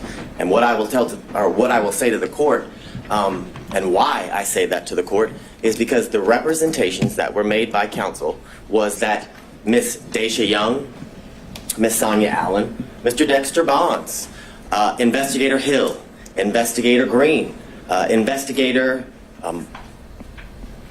Ricks, all of these people would be called, and Mr. Bradley would be able to impeach their knowledge by saying that he specifically, in his presence or to him, said that Miss Willis and Mr. Wade were in a romantic relationship, and that Miss Willis and Mr. Wade were cohabitating, that they all knew that. And I would submit to the court, we didn't hear from any of those individuals. Mr. Bradley impeached no one. And I say no one because he did not impeach Mr. Wade. In order to properly impeach a witness, you have to confront the witness with the specific statements. Mr. Wade, and you can look back at the YouTube of the entire hearings of the last couple days, Mr. Wade wasn't once confronted with a statement that he claimed or said, or that is claimed that he said to Mr. Bradley. The way you properly impeach somebody, you have to confront the witness. Here would be Mr. Wade, and once he makes a statement that you believe to be inconsistent, and you have a witness who can prove that inconsistency, that's when you call that witness. And when Mr. Wade was on the stand, not once was he asked, did you tell Mr. Bradley this in a confidential conversation in your conference room that was not covered under attorney-client privilege? That was not asked. The specifics of that conversation was not asked. So any testimony that Mr. Bradley testified to is impermissible. It is improper impeachment because they did not confront Mr. Wade with it. So that's where the state would begin with the comments that Mr. Merchant made about me referencing his wife as lying. I never called Ms. Merchant a liar. I never used those words. I don't know why she made the material misrepresentations. It could be because Mr. Bradley lied to her. I don't know the reason. But I can submit to the court that those were material misrepresentations that were made to this court on the day a few Mondays ago as everyone was arguing the motions to quash certain subpoenas. I'd also bring to the court's attention that during that motion to quash subpoenas, certain subpoenas, Ms. Yurdy's attorney appeared, Mr. Partridge, and he made very clear on that Zoom that Ms. Yurdy had absolutely no knowledge of a romantic relationship and absolutely no knowledge of cohabitation. Those were the specific references that he made. So what I would submit to the court is those are considered adoptive admissions that his client has made based on the statements he made because of the representations she made to him. So I know that sounds convoluted, but what I would say to the court is Ms. Yurdy told Mr. Partridge, because Mr. Partridge told the court that she had absolutely no information about a romantic relationship, and she had absolutely no information as in regards to... So, but wait, are you making an argument I should make inferences based... Now, these would be attorney-client privileges, or communications then. She's communicating with Mr. Partridge about what her upcoming testimony is, that's why she's hired him, and you're telling me I should infer things based on her communications to him? Absolutely, because they're not attorney-client communications anymore when he discloses them to the court and everybody else as they watch the Zoom and attend the hearing. The difference is there was no request to go in camera. There was no request to go or to have a private conversation with you as was done with Mr. Bradley. That would have been the proper procedure. So yes, I'm asking you to infer that, 100%. I'm asking you to infer that her testimony was at best inconsistent.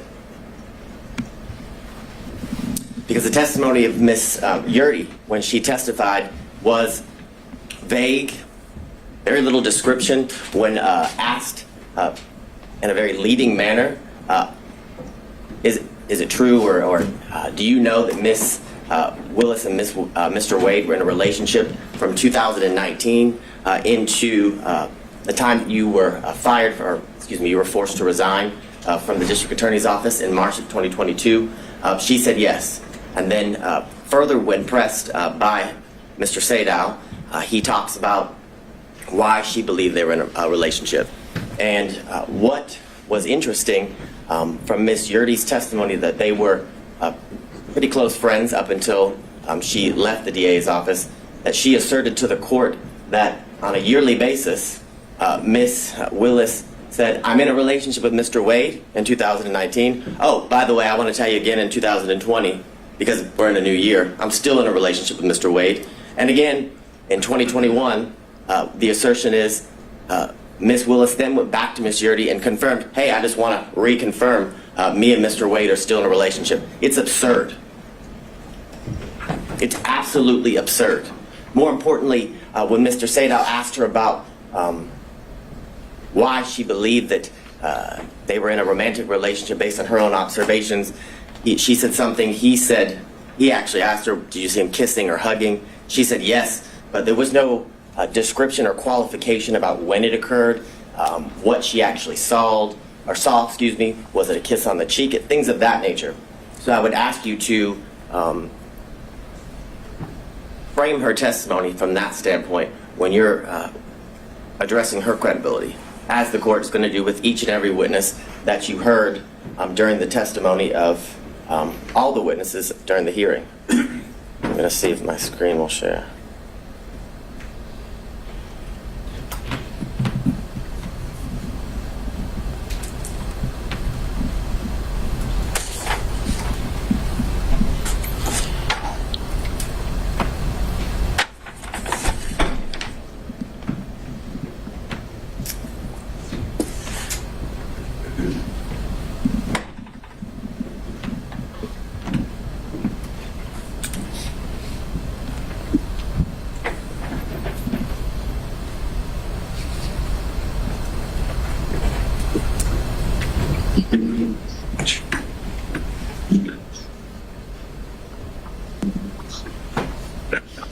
Now, I want to talk a little bit about the standard and the burden here in this instance as it relates to defense counsel and the claims that they have made in the motion to disqualify. And as I was doing a whole lot of research, I came upon this law review article from Cornell scholarship reading or publication, and they made very clear that courts have been relatively reluctant to exercise their power to disqualify prosecutors for any reason. And that goes along with the standard what the state would submit to the court is that the defense has to show an actual conflict. And in this instance, they have to show the actual conflict would be that Ms. Willis received a financial benefit or gain and did it got it based upon the outcome of the case. It doesn't make any sense. It makes absolutely no sense. And during the 3 days of the extensive testimony of all of the witnesses and the prolonged examinations of the witnesses by multiple defense counsel, they still got nowhere. We're in the same position we were in on Monday. The same assertions that were made on Monday have no answers today as we before Your Honor. They were not able to provide any evidence as to, or to the contrary of Ms. Willis and Ms. Wade's assertions of when their relationship began. There's absolutely no evidence that contradicts that the relationship did not begin later than or around March of 2022, Your Honor. I'd further submit to the court, because of this failure, that their assertion or their request that, one, the indictment be dismissed. There's absolutely no evidence that the defendants in this case, their due process rights, have been harmed in absolutely any way. There was zero evidence. Not a single shred of evidence was produced through any of the exhibits or the witness testimony showing how their constitutional rights, their due process rights, were at all affected by the relationship that began in March of 2022 with Ms. Willis and Mr. Wade. And because of that, the motion to disqualify should be denied, and Ms. Willis as the District Attorney of Fulton County and Mr. Wade as the Special Prosecutor assigned to this case should be allowed to remain on this case and continue to prosecute the case to the end, Your Honor, until the trial is set by the court and is to begin. Now, the issues, obviously, you've heard a lot from defense counsel as to what the issues are for you to, determine. And here would be the state's contention is that you must find that there's an actual conflict if you were or are to come to the conclusion that you should disqualify Ms. Willis and the District Attorney's Office. And looking at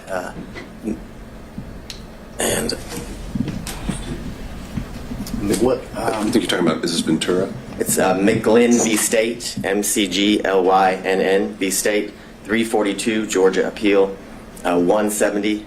It's a 2017 case. In that case, as it talks about the standard of proof that the defense, or the burden that the defense must show and go to show an actual conflict, is they say it's a high standard of proof, which is definitely not a preponderance of the evidence, which is a much lower burden for any party who's trying to meet that standard of preponderance.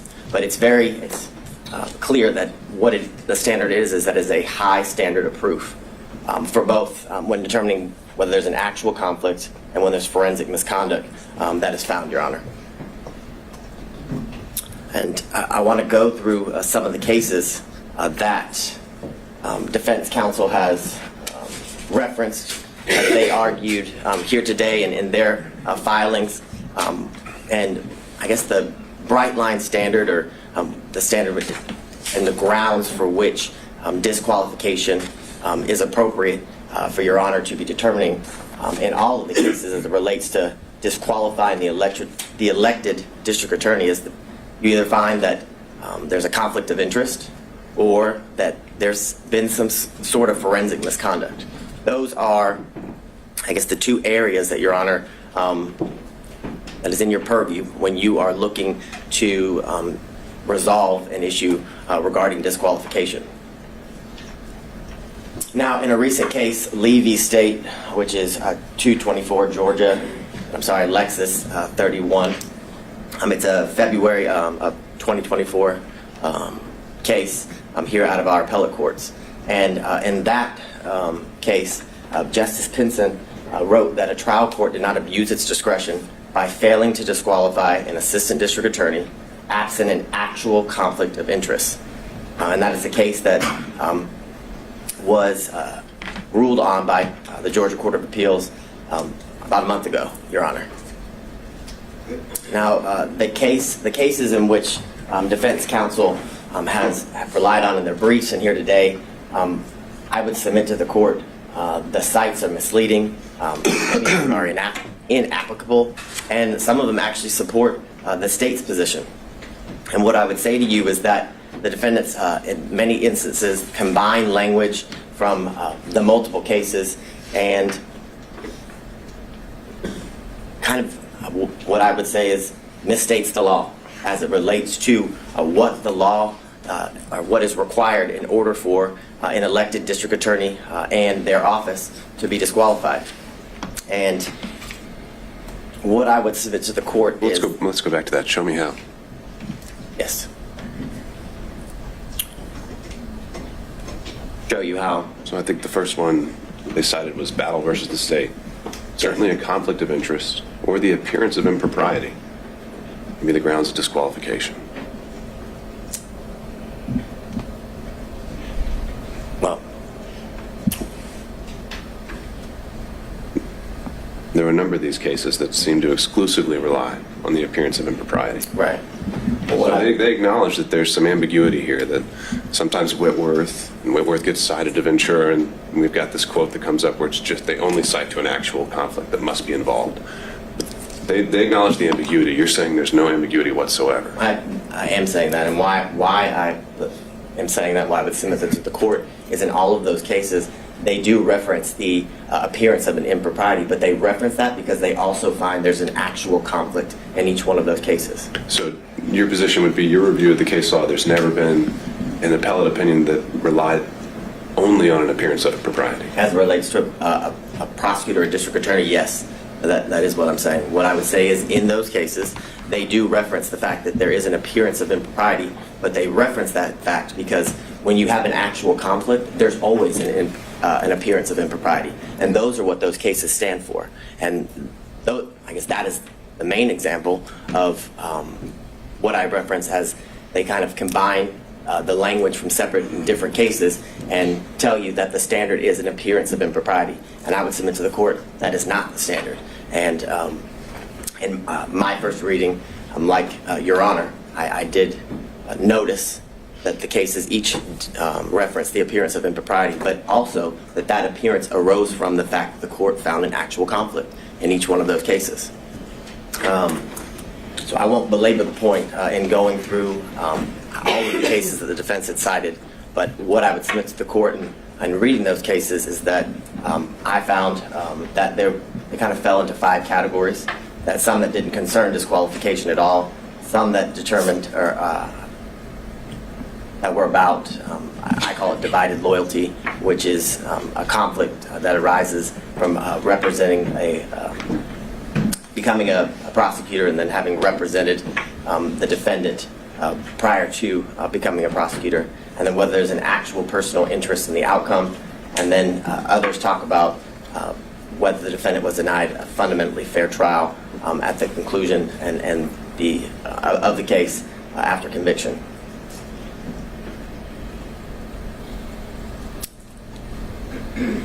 And these are some of the cases that defense counsel had cited within their brief that had absolutely no application to the issue that we're here before Your Honor today. The first, McIver v. State, has nothing to do, or has nothing related to the disqualification of anyone. And I think some of these are just relating to kind of aspiring for broad language about standards to prosecutors. So point taken there. But if there are more, all right, keep going.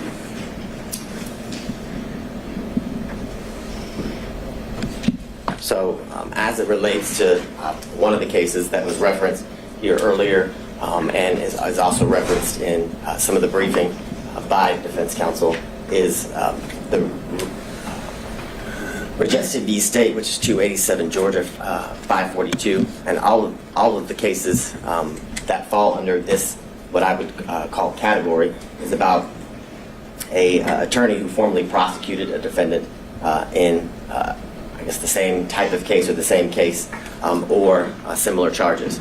And that would be why the courts were the courts found that disqualification would be necessary because of the relationship that existed between the former client and the now person who's being prosecuted, Your Honor.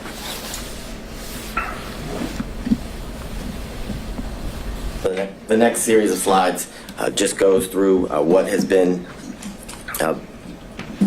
addressed as it relates to the standard that is required when dealing with the issue of disqualification, and the state would contend and submit to the court that the defense must show an actual conflict in order to have the district attorney disqualified, and that actual conflict has to be in the form of showing that Ms. Willis, in this instance, received a financial benefit or gain in relation to the outcome of the case. Like many of the cases that involve personal interest, Your Honor, it's all based on a contingency fee, where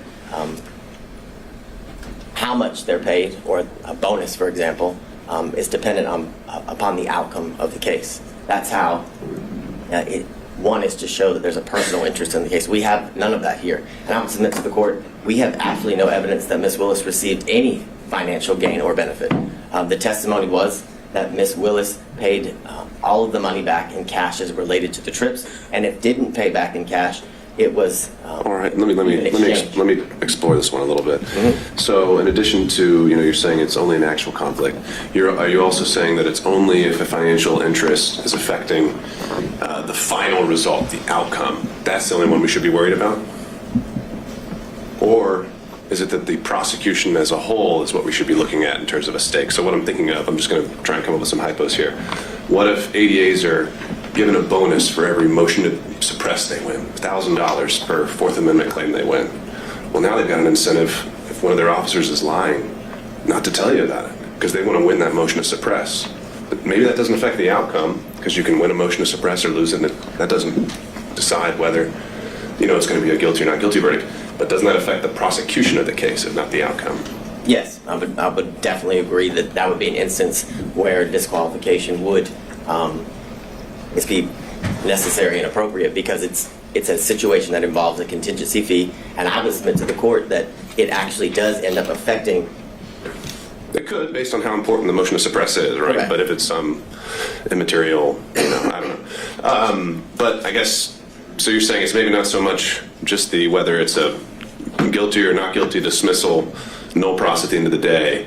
It is actually the conduct of the prosecution that should be looked at throughout the course of the prosecution. Correct, as it relates to how it affects the prosecution, which I would submit to the court ultimately is going to affect the end outcome of the case. If you have a contingency fee based on winning, or how, if you win a motion to suppress, and if you win, you get a bonus, as Your Honor referenced. I think that is ultimately going to affect the end outcome of the case, because, as Your Honor just said, if there's an instance where an officer is lying, or where there isn't a good faith to go forward with that motion, the prosecutor would go forward with regardless, because of the contingency fee, which not only affects the prosecution at that point of the proceedings, but ultimately is going to affect the entire case, because if they were to win a motion to suppress, or I guess the motion would be denied and the evidence wasn't suppressed, knowing that they didn't have a good faith basis to go forward affects the ultimate outcome of the case. So I think it's twofold, as Your Honor has referenced. I think it's at that part of the procedure or the proceedings would definitely qualify for a reason necessary to disqualify a prosecuting agency, but ultimately that action during the procedure will lead to the ultimate outcome of the case being or hinging upon a contingency fee like the ones in the cases referenced by counsel and the state that are on the screen. So getting into the language again, what you just had up there with greater amusements and amusement sales. Greater amusements is one of those. You refer to the appearance of conflict as dicta. Why do you think that's dicta? I think the quote from that one is, it guarantees at least the appearance of a conflict of interest. Why is that dicta? It seems very central to the holding in the case. Because I don't disagree with Your Honor, but in that case, an actual conflict was found and the They appearance. didn't find that. I would disagree with Your Honor. My reading of the case is that an actual conflict was found, but because of that actual conflict, an appearance of impropriety was seen. And that's the reference, or why the state referenced that case in relation to the argument that an actual conflict is required.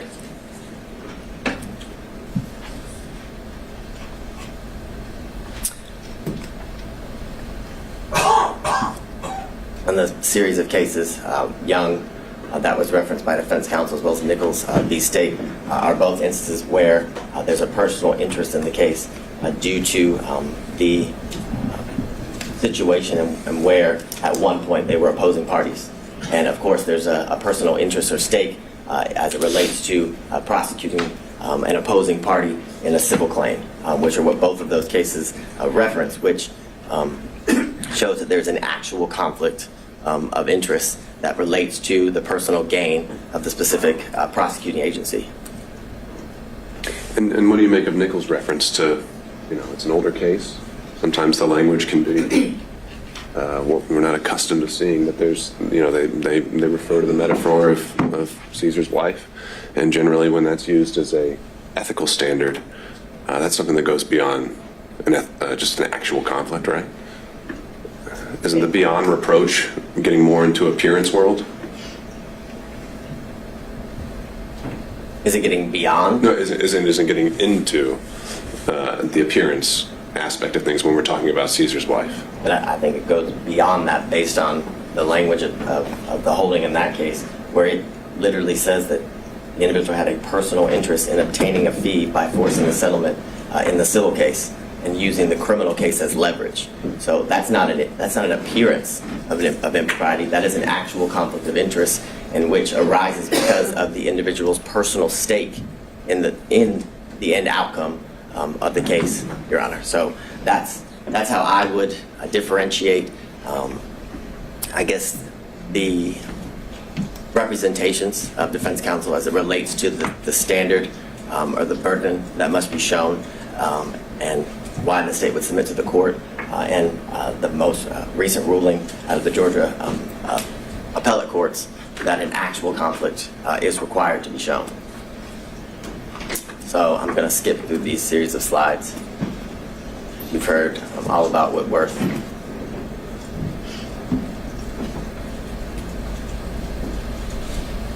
So I go back to what we referenced earlier, what's been referenced by all parties, that the grounds in which a district attorney can be disqualified is where a conflict of interest is found, and where there's forensic misconduct that is found. Those are the two grounds that are to be, I guess, are within the purview of the court as it relates to the issues here.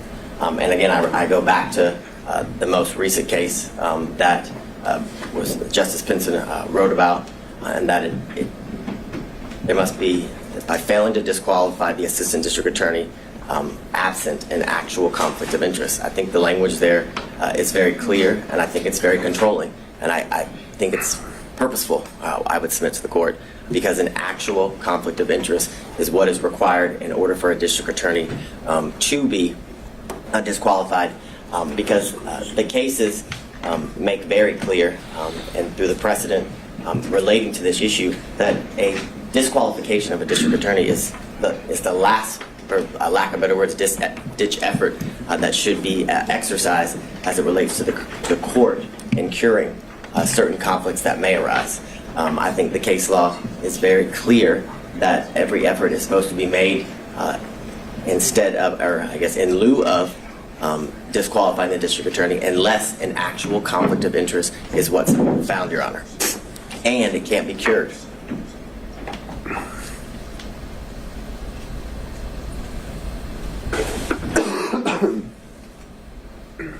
So what I would reference to the court, as was brought up earlier in Lyons v. State, 271, Georgia, 639, a 1999 case where it talks about a theoretical or speculative conflict will not impugn a conviction meaning that speculation, conjecture, things of that nature, assumptions are not enough for anything to arise to an actual conflict. And what I would submit to the court as well, that goes to the fact that what has to be shown is an actual conflict.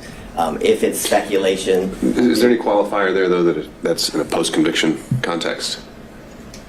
So we're talking about, competent evidence. We're obviously in a pretrial phase here.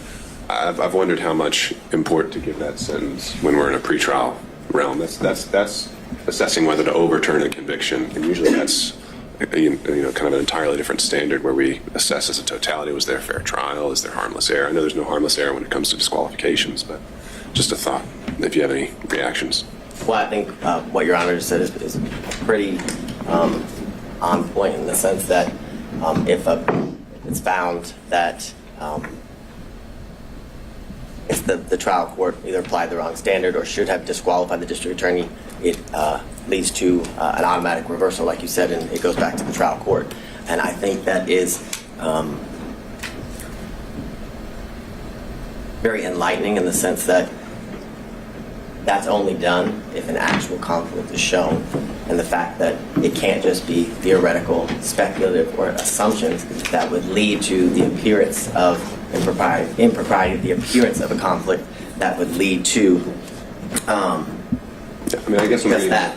I'm borrowing kind of from, as we've been doing the other pretrial motions, special demurrers seem to get different treatment pre-trial and post-trial. Post-trial, they get more of a pass unless you can show some issues, and I'm wondering if that same principle applies here with disqualification. Well, and but I don't have the answer to that. Well, what I would also say, and I don't remember the exact line, but I know there in Judge McBurney's order, he does address some of the concerns as it relates to the standard as it's applied post-conviction versus pre-trial during pre-trial issues.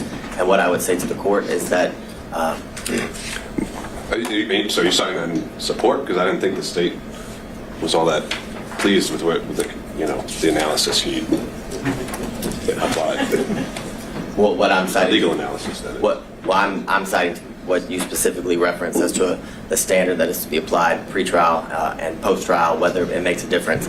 And what I would say to the court is the answer is no, as it relates to the speculative nature of the allegations or the claims made by defense counsel as it relates to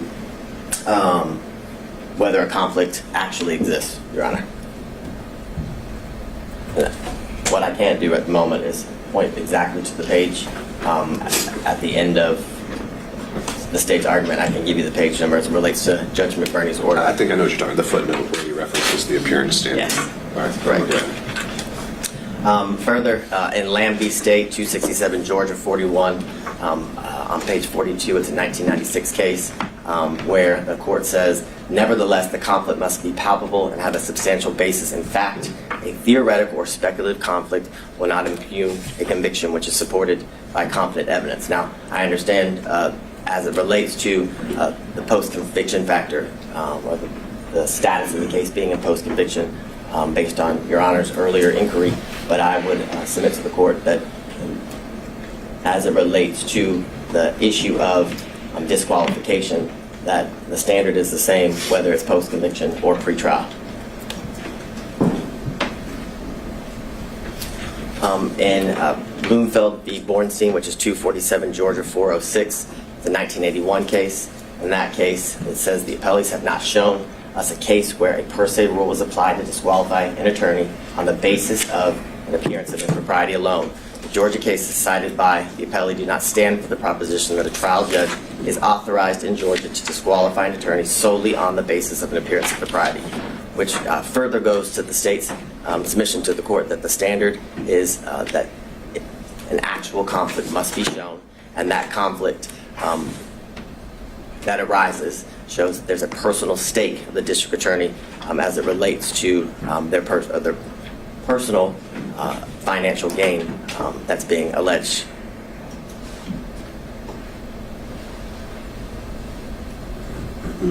So in the case that's been referenced by all parties here today, Whitworth v. State, 275 Georgia, Appeal 790, It's a 2005 case. In that case, it says Whitworth's complaints are largely based on speculation and conjecture.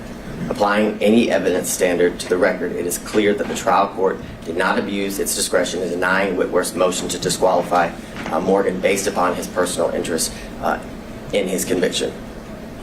Aren't we past the speculation and conjecture aspect of this, though? I mean, the original and the core of the financial allegation is that there is a relationship and that money has changed hands. There's maybe still an open question of where the ledger stands, but I think it was conceded that that balance could run in one way or in the district attorney's favor. Is that contested? Yes. What's not contested is that a relationship did develop between... And that purchases were made back and forth. That's the state's position. That is the state's position, but they were made back and forth. The purchases were made back and forth either to equal the money that was spent by one party or the other, and if that wasn't done, cash was exchanged in order to equal the costs that were paid by either one of the parties. Right. But that's a facted issue, whether it was, split even, or whether it goes a little bit one way or another, or whether it's all the way $10,000 one way or another. That's a fact and issue as a result of the hearing, but it's no longer just the theory that money changed hands is no longer speculation or conjecture. Well, I agree that money actually changed hands is not speculation and conjecture, but whether that money that changed hands had any financial benefit or gain to the district attorney, that is all speculation and conjecture. I would submit to the court. Absolutely all speculation and conjecture to harass and honestly embarrass the district attorney based on some of the questions that were asked that had absolutely nothing to do with the proceedings that we were here. For example, the lien on her alleged house. That was highly irrelevant, had nothing to do with the proceedings and the exchange of money between the district attorney and Mr. Wade. And the point of that line of questioning was to, again, embarrass and harass the district attorney in a way that was very public, and in a way that was to impugn her character as it relates to that line of questioning in front of the court, in front of anyone watching the proceedings as it unfolded. And the language in Whitworth, I would again submit to the court, requires that an actual conflict must be shown, which is why the reference to speculation and conjecture is again a reference, because speculation and conjecture leads to or equals an appearance of impropriety, not necessarily an actual conflict, which I submit to the court is what is required based on the case law.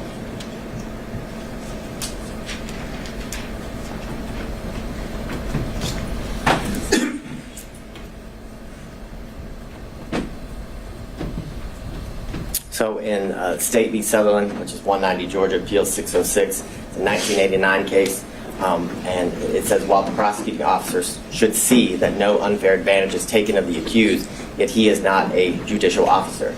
Those who are required to exercise judicial function in the case are the judge and the jury. The public prosecutor is necessarily a partisan in the case. If we were compelled to proceed with the same circumspection as the judge and jury, there would be an end to the conviction of criminals, which goes to the premise that the appearance of impropriety is to apply to judges, not prosecutors. Because if that standard was to be applied in the manner in which the Sutherland case is referencing, then there would never be a criminal prosecution, because the state is always going to appear biased as it relates to getting justice for the victims or righting the wrong as it relates to the crimes in which the defendant is been indicted or accused of.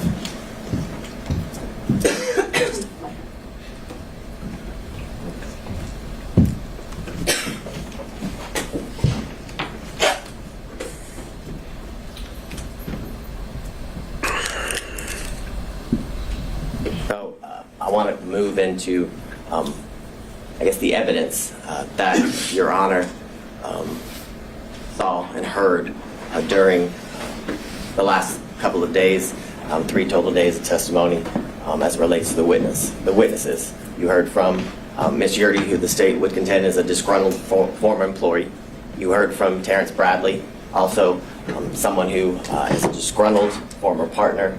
The text messages in the state's opinion show that he is vengeful. You heard from his own testimony here, sitting before the court, that all he did was speculate, and any information that he had and garnered and then passed on to Ms. Merchant was mere speculation. I believe he said that over and over again when asked if he had personal knowledge. My recollection is around 15 times he said he had absolutely no personal knowledge of a romantic relationship between the DA and Mr. Wade. You also heard from the special prosecutor, Mr. Wade, a former judge. You heard from the 80th governor of the state of Georgia, Roy Barnes. You heard from the first female elected district attorney of Fulton County, and you heard from her father, who was a 40-plus year practicing attorney in good standing when he left the practice of law. And what I would submit to the court is that Ms. Yurdy's testimony was nothing more than inconsistent at best, based on what I referenced to the court earlier as it relates to the representations that were made by her counsel prior to.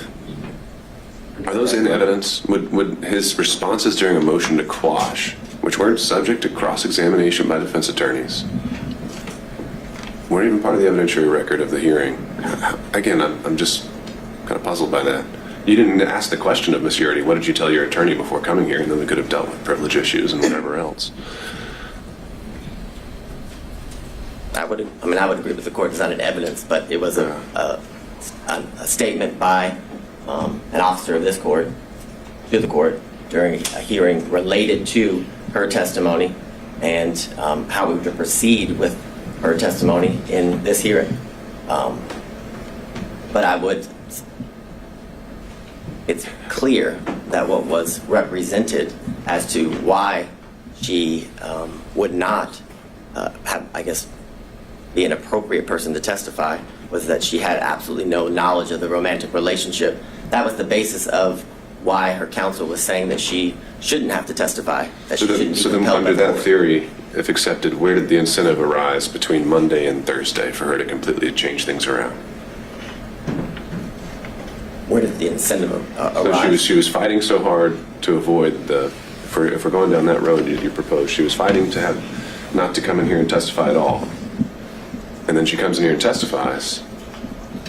Why would she have testified the way she did if she didn't want to testify so strongly? If we're going down this road of trying to just gauge her interests and these kind of things, I don't know if I'm quite following that theory. And I can appreciate that, but I would say the reason she didn't want to testify, I would submit to the court, is because this is an incredibly public forum where she would have to testify against a former friend and a former boss. And I think the change, I wouldn't qualify it as an incentive. What I would qualify it as is ultimately when she was forced to testify, right, a motive and a bias as to why she testified in the manner in which she did. When asked by Ms. Merchant as to the reasons for her leaving, she kind of danced around the issue. And then as Ms.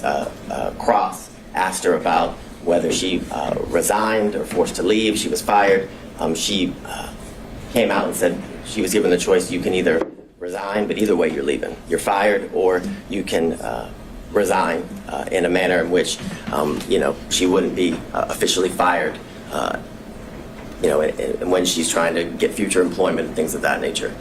So I would submit to the court that there's absolutely no incentive. An incentive is not why Ms. Yurdy's testimony changed, or the state would contend her testimony changed, but it was the reason she testified the way she did was because of her bias towards the DA, which gave her motive to what the state would contend is be less than honest before the court. And I would. But if we're going to draw inferences based on her fighting the subpoena, why would she have fought it if she had such a bias and wanted to say these untruths? Because she didn't want to come on national television and have to be exposed to the things that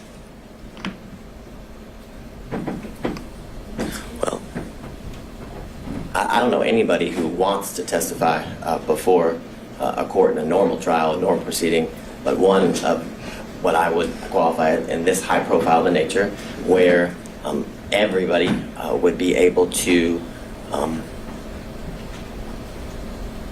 watch and learn at what she has to say as it unfolds in the courtroom. And I'd further submit to the court there is reference to she left the DA's office in the text message that were submitted in, I believe, what is it, Defense Exhibit 39, that it's because she released confidential information in the DA's office, from the DA's office, that led to her firing, that she wasn't. And I know I'm just because it's more conversational, which I appreciate. I know I might be getting you off script, so I don't want to use up all your time if you need to get through some other things. Next, Terrence Bradley, and I believe the one thing that the state and defense counsel can agree on, that he was less than honest at times during the proceeding and during his testimony.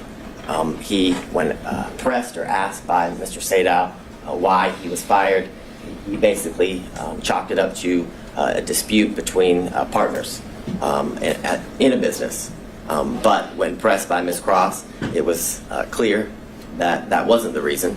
And what I would submit to the court, what has been referenced by defense counsel as baffling as to why the state would go into such a topic area. The state, as all counsel has when appearing before the court, has a duty of candor. And when Ms. Cross knew she was going to have to cross Mr. Bradley, she knew he lied. And she had a duty of candor to the court, in the state's opinion, to expose that. More importantly, it goes to his credibility and the statements that had been represented by defense counsel that he allegedly had made in the past. So it was important to bring that to the court's attention, because when a witness is testifying, the court is assessing their credibility and determined to whether to believe the veracity of the statements made by the witness or not. So that is the most important factor when determining whether somebody is telling the truth or a lie. Furthermore, he reluctantly, when pressed, finally admitted that he paid off the assault victim. Eventually it started with an escrow account, led to he did pay off the victim in that case. He testified over a span of 3 days, and like I referenced to the court, he must have said 15 times that he had no personal first-hand knowledge as it relates to the relationship between Ms. Willis and Mr. Wade. More importantly, when pressed by counsel, he could not pinpoint a time in which he knew that the relationship occurred. There were many instances in which he described that very well could have fallen within the time frame that was testified and by both Ms. Willis and Mr. Wade as it relates to the relationship beginning or transitioning into dating in March of 2022 and into the end of the relationship in August or the summer of 2023. And as I referenced to the court, the statements that Mr. Bradley made, the state would contend are inadmissible hearsay as it relates to the statements that he was pressed and asked about what Mr. Wade told him, because Mr. Wade was never confronted with those statements. And in order for impeachment to be proper, he must be confronted with the specific statements that are alleged to have been made in order to impeach him. Again, Mr. Bradley had every motive to lie. I believe the text messages are kind of clear, are very clear as it relates to his disdain towards Mr. Wade, which due to the fact that he was expelled or exiled from a thriving law practice, and it was clear that the practice and Mr. Wade sided with the alleged sexual assault victim, which is clear he assaulted her due to the fact that he paid her off. As I referenced earlier, Ms. Merchant represented to the court that Mr. Bradley had personal firsthand knowledge, basically of it all, of everything, and that he would be able to basically be an impeaching machine. I think Your Honor referenced him as the star witness when you were addressing the claims that were made by Ms. Cross in relations to Ms. Merchant's representations to the court. And what I would submit to the court is that all Mr. Bradley's representations as it relates to whether or when the relationship between Ms. Willis and Mr. Wade began, and whether they cohabitated, because that was a promise that was also made, that he would be able to impeach the investigators as it relates to cohabitation, was mere speculation, gossip, and innuendo. And this is, Your Honor.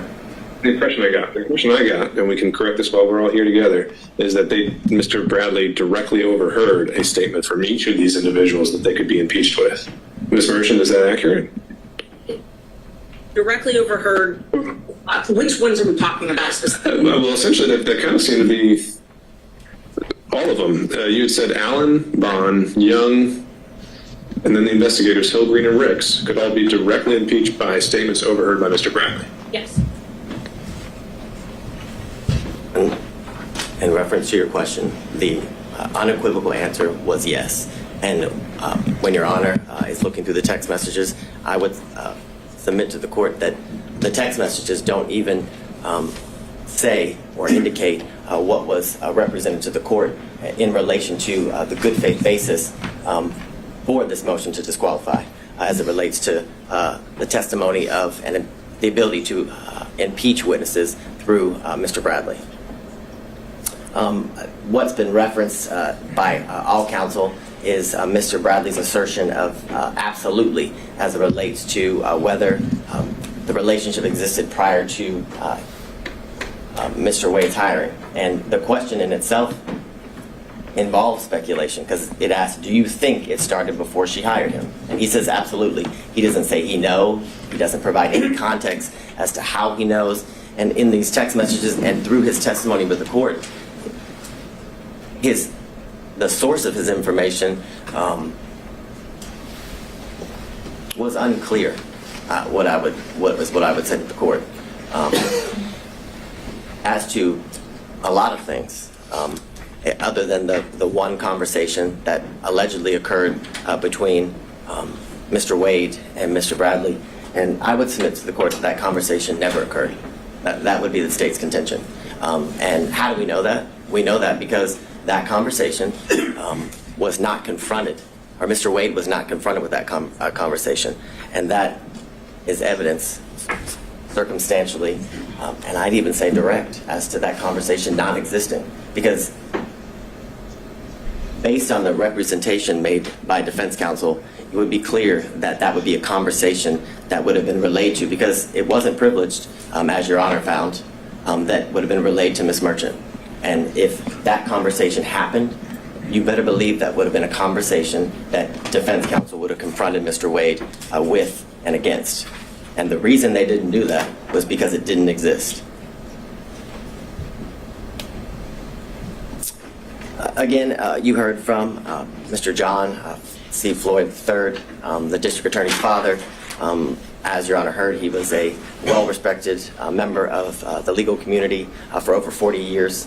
But the importance of his testimony was to provide the court with corroboration as it relates to the years leading up to the relationship that transitioned into dating between the district attorney and Mr. Wade.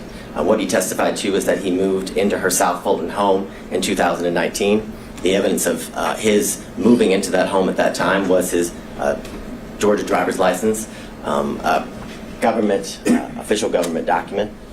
He further testified that not only wasn't that just Ms. Willis and himself live at the South Fulton home, but that he often would see on numerous occasions the significant other of Ms. Willis that was not Mr. Wade. He referenced that that person had a nickname of Deuce, and that he kept a lot of his belongings in the garage of Ms. Willis. He specifically said he kept a lot of his disc jockey equipment, is how he referred to it when before the court. He made very clear that he had never seen Mr. Wade at the South Fulton home that is owned by Ms. Willis. He made clear that he lived in that home with Ms. Willis and Ms. Willis alone, other than her two daughters who would occasionally visit that home until after February of 2021. But what precipitated the soon move of Ms. Willis to what I would reference as safe houses for her protection was a protest that occurred before her home in February of 2021. He then expressed to the court that Ms. Willis moved in the spring of 2021, and that due to these threats that were taken very seriously, he had only seen his child 13 times. He said, in reference to the questions by defense counsel that were in a, and I'm just going to be straight up with the court, they were trying to make Ms. Willis a liar, what is how I would submit to the court, in the sense that she testified that she was concerned for her safety and her family's safety, which included her father and her daughters, and that Mr. Floyd remaining in that home kind of rebutted all of that, made it so it wasn't true. But he testified that he stayed in the home because it was a home that she had put her blood, sweat, and tears in and was able to buy, and that he stayed in the home because there was constant officer presence. He told the court that he bought extra security equipment. He even went as far to tell the court that he slept in different rooms on different nights because he felt his safety was in such a concern. So I would submit to the court that line of questioning was done in an attempt to discredit Ms. Willis, but failed. Would be how the state would characterize it. Then he testified about the first time that he did meet Mr. Wade, which is in 2023 here at the district attorney's office, and he talked about how he kept cash in his home and why Ms. Willis kept cash in his home. And what the court should take note of is the state didn't ask Mr. Floyd about the cash in his home. That came out through the cross-examination of defense counsel. So there was, I guess, the implication that Mr. Floyd only did so due through his preparation with the state and his hearing and seeing news articles and clips related to the testimony that had occurred prior to him.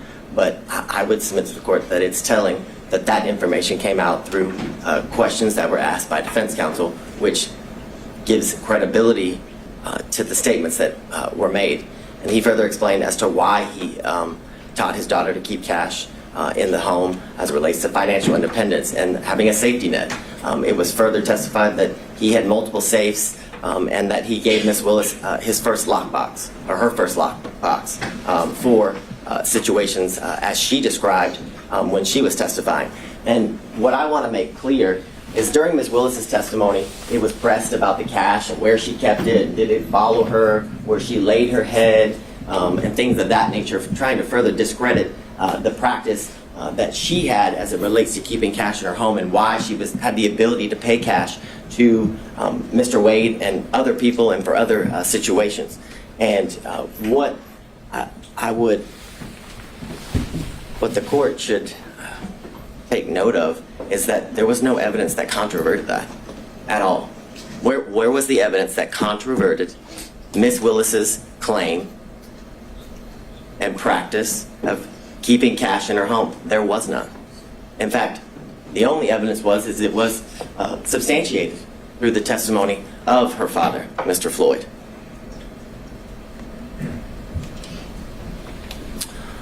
Furthermore, you heard from former Governor Roy Barnes, and his testimony was significant and important because how I would phrase it Your Honor, is it debunks this. Let me on this point, and I think you might have had a more recent opportunity to review his testimony than I have.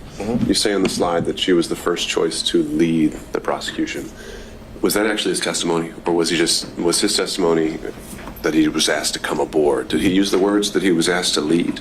Yes, it would be, that's my recollection, that he was asked to lead the prosecution. He was asked to he was asked to fill the position that Mr. Wade is currently in, which is the lead prosecutor. It was said in that way as well as it relates to the testimony of Mr. Barnes.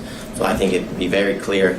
My recollection is that he said lead, but what I can submit to the court that I know he also said that he was asked to fill the position that Mr. Wade is currently filling for the state of Georgia, which is the lead prosecutor. At that time, as special grand jury prosecutor, right? Yeah, the special, I guess, yeah, as the special prosecutor, lead the investigation, which led to the ultimate prosecution that we're here before Your Honor today. He also indicated that the reason he turned that job down was because it didn't pay enough. He said he had mouths to feed at his law firm, and that he also didn't want to live the rest of his life with bodyguards, because he had lived that for the years in which he was the governor of Georgia. Furthermore, he confirmed the qualifications of Mr. Wade, which I still find it quite interesting and confusing as to attacking Mr. Wade's qualifications, in that it's almost as if Mr. Roman's counsel is asking that the state put a prosecutor on the case that she sees to be more qualified to attempt to convict her client.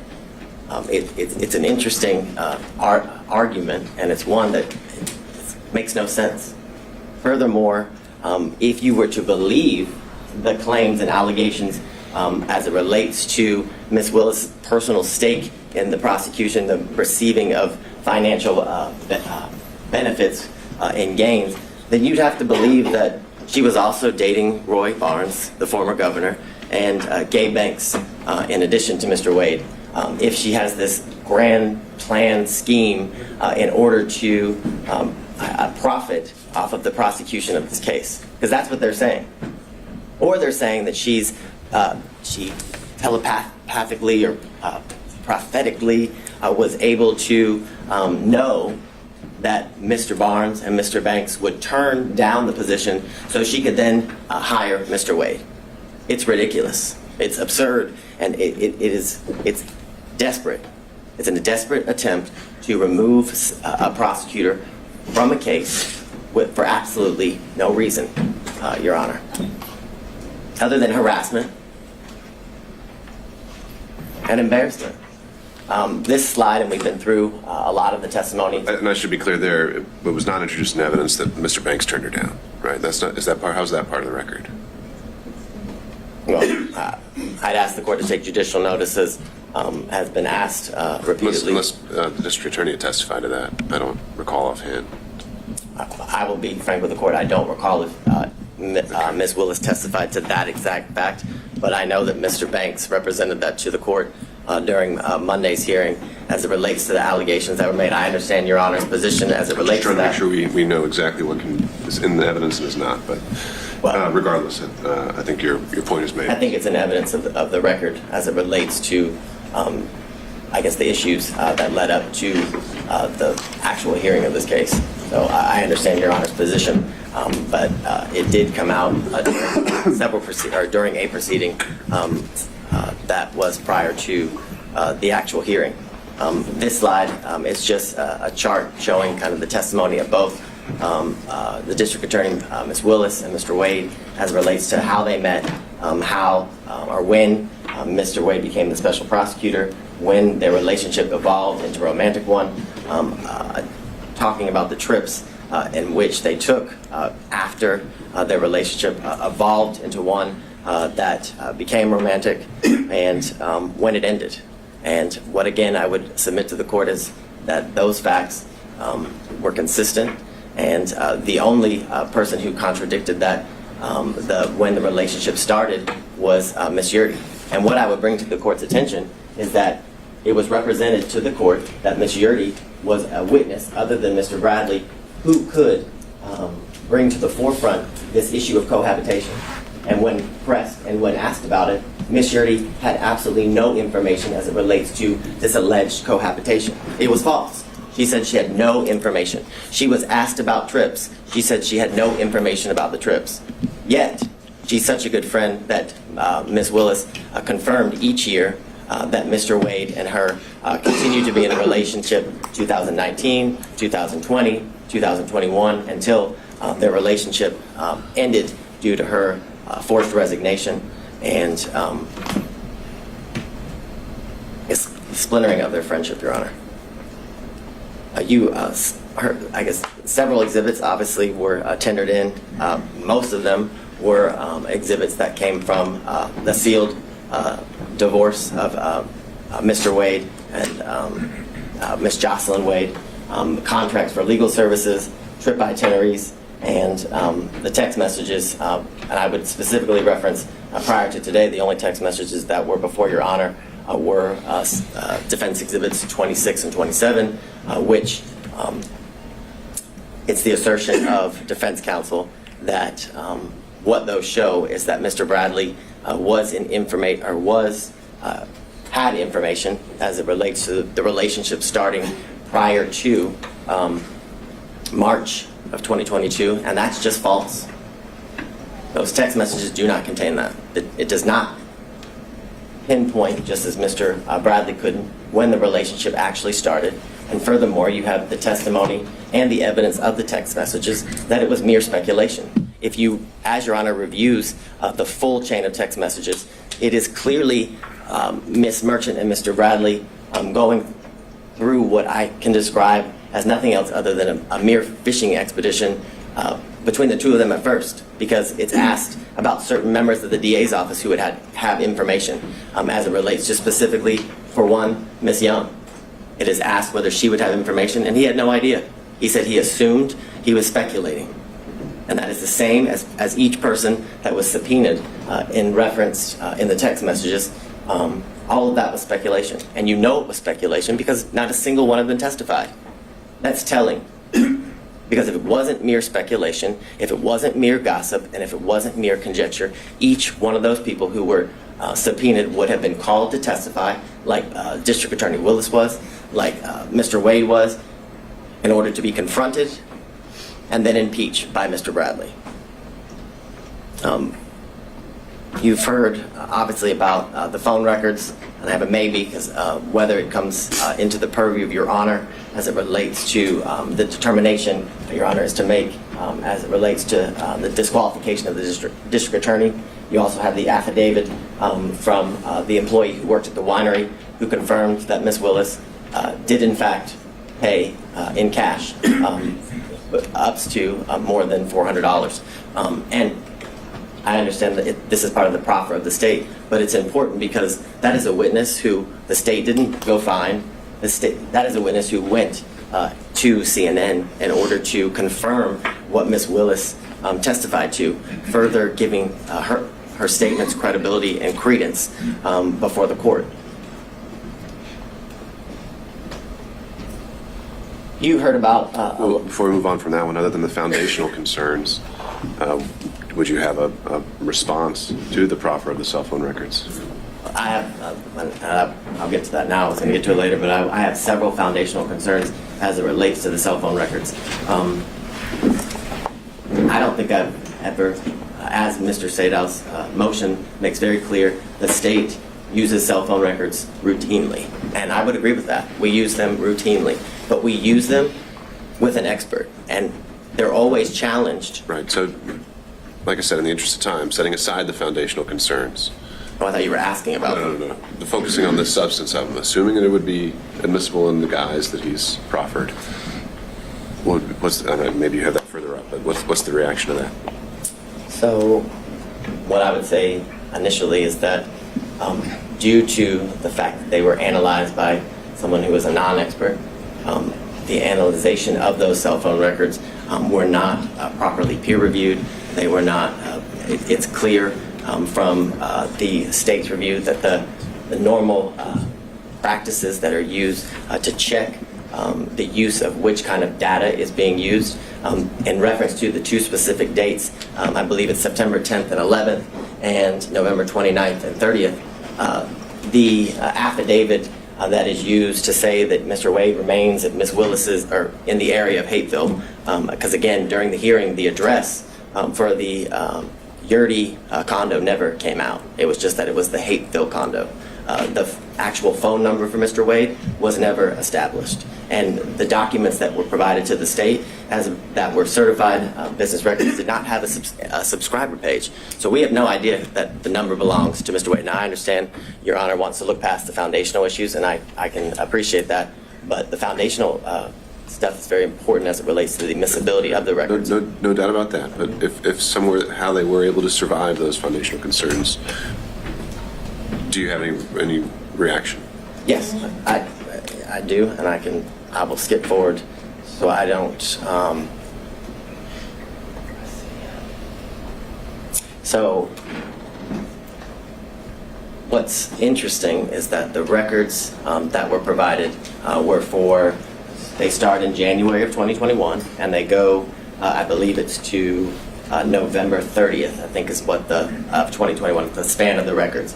And you heard from all of the witnesses, including Ms. Yurdy, that Ms. Willis did not move into the Hateville address until April of 2021. That was the testimony from all of the witnesses, April of 2021, and that she lived in her South Fulton home from when she met Mr. Wade in October of 2019 up until when she had to move. And the assertion by defense counsel is that Mr. Wade and Ms. Willis began a relationship right after they met in October of 2019. What's interesting and what's telling is that Mr. Wade's handset doesn't once appear in anywhere near the area of her South Fulton home, but they're dating, but they're in a serious relationship. And if you were to believe what the defense counsel says, that they have been in a relationship from October of 2019 up until she moves in April of 2021. So, a year and a half or so. But he never once enters the area of her home.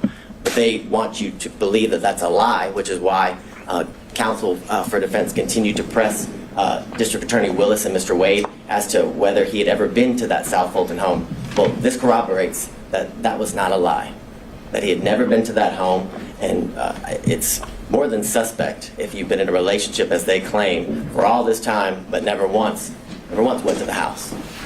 So I think that's telling. What I would also bring to the court's attention in the state's initial review of the records, that from January of 2021 to March of 2021, those times when Ms. Willis did not live, again, at the Hateville address, she didn't move there until April of 2021, that his handset appears in that area 23 times. Sure. Why How do you reconcile that with this testimony that was alluded to, I think, by opposing counsel, the reasons he gave for being in the area? Well, would those line up to 23 times? I think, he didn't give too many reasons for being there, right? Well, I think that's the point. I would say yes, that is the point. He referenced that that's an area that it was not uncommon for him to be in, and clearly that is the case because Ms. Willis didn't live in that area. So again, it's further corroboration as to what Mr. Wade indicated to the court. And after Ms. Willis moved into the condo in April of 2021, they appeared 35 times. Now, I want to make clear to the court, both Ms. Willis and Mr. Wade never denied that he had been to that condo before. The specific testimony that was elicited by Ms. Willis and Mr. Wade was that he had never laid his head, was the direct quote, at that condo, which these records don't prove that he laid his head anywhere. If you were to believe the analysis, or if you were to give credence to what the non-expert says as it relates to Mr. Wade's handset in September and November for the 3 to 4 hours that the phone is alleged to have remained, that doesn't disprove anything that was testified by both Mr. Wade and District Attorney Willis. It was that he visited there. The specific hours of their visits was not something that was pursued during the questioning of both of the parties. So what I would also submit to the court is that if you look at the days as it relates to in September and November, the use, the type of information that is used to make the plots for the longitude and latitude of the handset is data records. It's not voice records. It's not SMS or text messages. It's data records. And it is not uncommon for an expert to testify as it relates specifically to AT&T records that actual data record is unreliable as it relates to the location of the handset due to the type of information that it is, that it's data. It's not the voice and the SMS, which I know, Your Honor, as has been referenced, was a prosecutor not only here in this county, but for the federal government, where this kind of information is commonly used. So in the comments that were made by the court, it was clear that you understood and understand the use of cell phone records as it relates to put somebody in an area, and again, not in a specific location.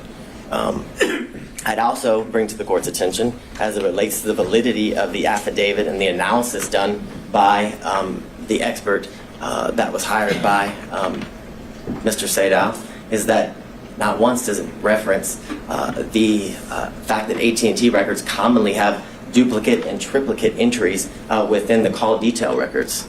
That is something that is commonly seen, and that is something that is seen in these records. And that is something that leads to the incorrect number of times that has been alleged that Ms. Willis and Mr. Wade were in communication through text and voicemail. And I'd also submit to the court that that number doesn't prove anything again, doesn't prove that anybody's in a relationship. It proves that they were in communication with each other. And I think Your Honor can use your own life experience as it relates to people you work with or friends that you're close with, and the number of times that you make calls to any of those people. I can submit to the court that I have a friend who I've been friends with for 15 years, and she worked in the office previously with me. And based on our professional relationship and our personal relationship, the friendship that we had had and still have, that we talk 30 times a day.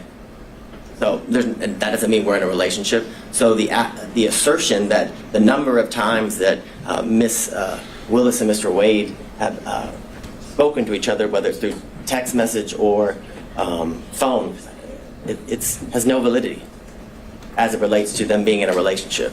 What I would submit to the court is that what was shown through all of the evidence was that there's been a true cost to Miss Willis as it relates to her life, that she had additional expenses that she had to endure because of her position, in the sense that she told the court that she had a mortgage, but on top of that mortgage, that in a house she didn't live in anymore, she had to pay for a safe house, that her home was vandalized, and there were racial epithets and sexual bigotry that were spray painted onto her house.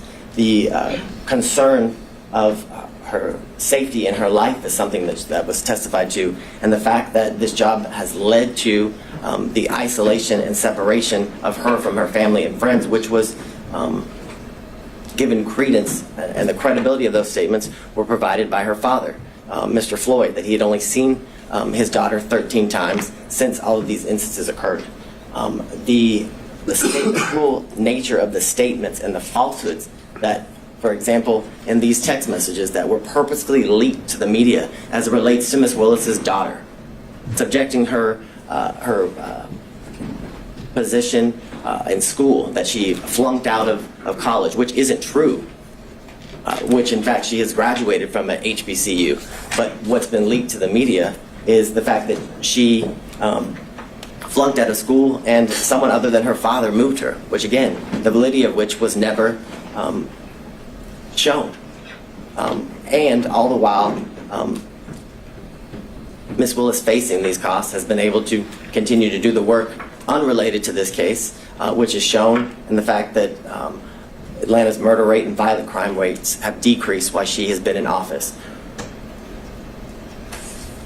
what was shown through the testimony of all of the witnesses and through the evidence that Your Honor heard was that there wasn't an actual conflict, that the defense failed to provide any sort of actual conflict in relation to Ms. Wade's, I guess, the relationship that transpired from the relationship between her and Mr. Wade, and that there was absolutely no evidence of a financial benefit that she gained as it relates to the prosecution of this case and the ultimate outcome of the case.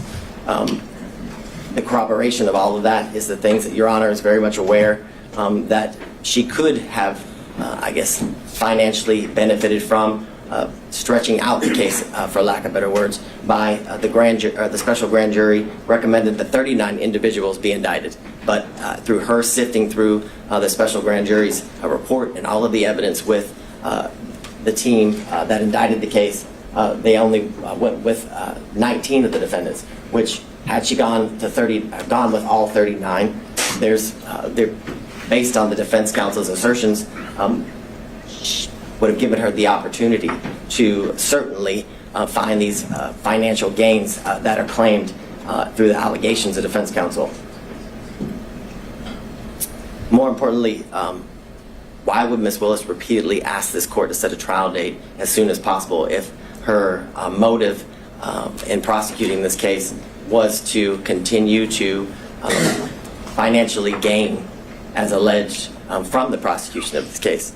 It doesn't line up, it doesn't make sense, and it doesn't make sense for a reason, because it doesn't exist. More importantly, this office has multiple RICO and as well as large-scale cases like this one, and much larger, and they also there's a lot of high-profile prosecutions. If Ms. Willis's ultimate goal by hiring Mr. Wade was for her financial benefit, then she would put Mr. Wade on every single one of those cases.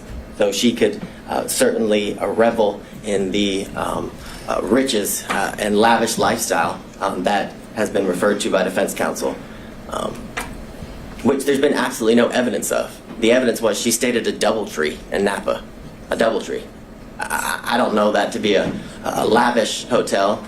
Most people, when they go to Napa, if they want to lavishly experience Napa, stay at the Ritz-Carlton, the Four Seasons, things of that nature, not a DoubleTree.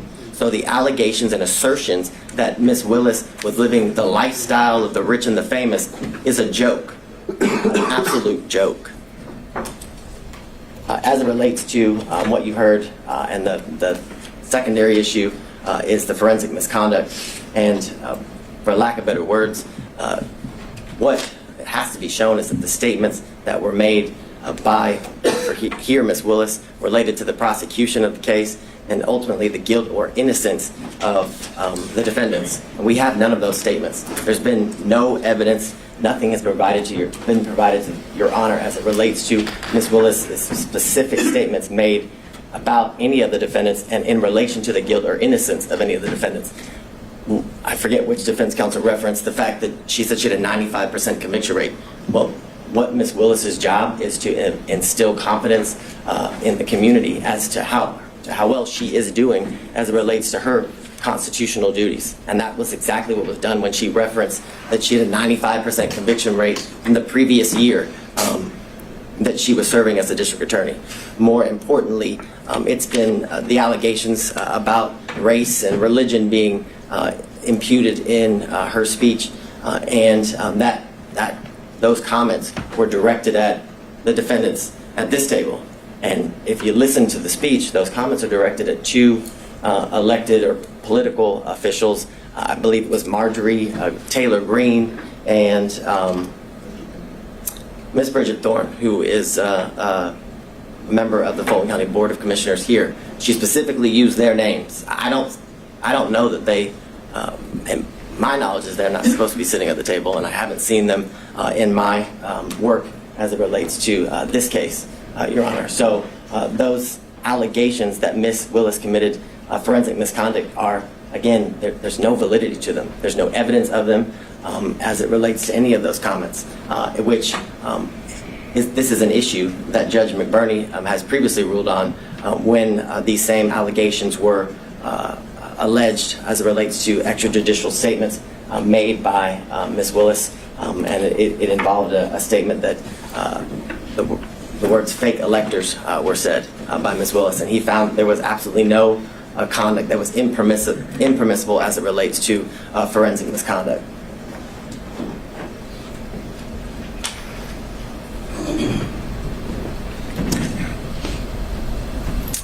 And I guess to drive home the point, at no point in any of the statements that were made and that are alleged here as it relates to the speech that she made at the church, at no point did she mention the guilt or innocence of any of the defendants.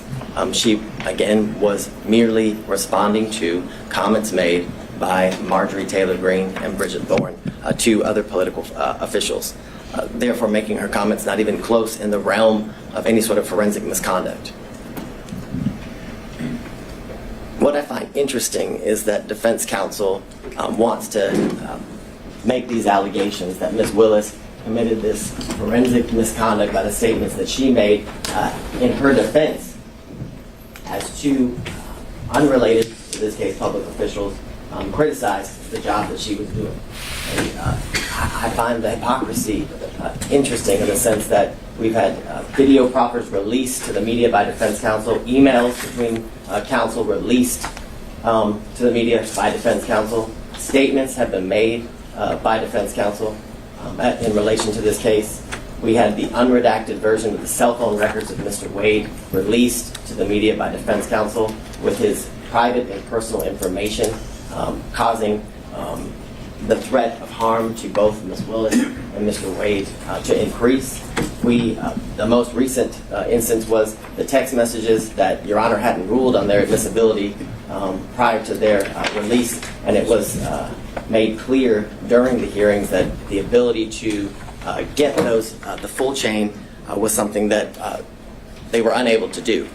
But they figured a way, and the minute they figured a way, they released it, the information to the media, simultaneously with turning it over to the state and the court. For all the reasons obviously stated before Your Honor, that this motion should be denied because the legal requirements that are required in order for the district attorney to be disqualified have not been satisfied. The defendants have failed to raise any issue legally or factually to satisfy the legal standard for disqualification. They must show an actual conflict. They've been unable to show that the prosecution of this case was at all a result of political bias, which has been accused, or accusations have been made, as well as demonstrated that the prosecution of this case was motivated by any means or any way because of malicious prosecution. And they haven't been able to prove that this case was one of selected prosecution for political benefit or gain. All allegations that have been made during the course of different hearings and the procedures as it relates to this case. What I would leave the court with, and how the state started the argument, is that courts have been generally unreceptive, if not hostile, to attempts to disqualify prosecutors based on pervasive and institutional conflicts, which makes clear that the burden, that the standard is very, very high that must be met in order for an elected district attorney to be disqualified. And that burden, that standard has not been met. An actual conflict has not been shown. And more importantly, in conjunction with that, there's been absolutely no evidence that the district attorney has benefited financially at all, but benefited financially in conjunction with any outcome, whether it be now or ultimately as it relates to the prosecution of this case. And because of all of those reasons, Your Honor, we would respectfully request to deny defense counsel's motion to disqualify the elected district attorney, Ms. Fani Willis. All right, thank you, Mr. Body. Your Honor, I think we have 5 minutes and 44 seconds. That's what it says. Mr. Cromwell. Ceding the, Oh, okay, handing it over. Understood. Mr. Sadow, all yours. Thank you.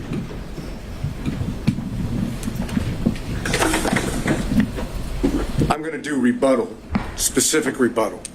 One, state somehow makes an argument that we should have asked Mr. Wade questions about his relationship and his communications with Mr. Bradley when they objected over and over and over. And Wade's counsel objected over and over and over, claiming that everything that Bradley was told by Wade was attorney-client privilege. Your Honor made determinations thereafter to Bradley. We didn't get the opportunity to call Mr. Wade back to the stand. So to claim that you can't impeach him because you didn't ask him when they objected to us asking him is obviously a false position to take, as disingenuous as it can be. Now, if the court wants to open it up, we'll be more than happy to call Mr. Wade back to the stand. But as the record stands, there could be no confrontation of Mr. Wade when both his counsel and the state are arguing that it shouldn't be done. Second, let's use a little common sense here. Forensic misconduct received about 2 minutes worth of discussion. The rest of it is all on conflict.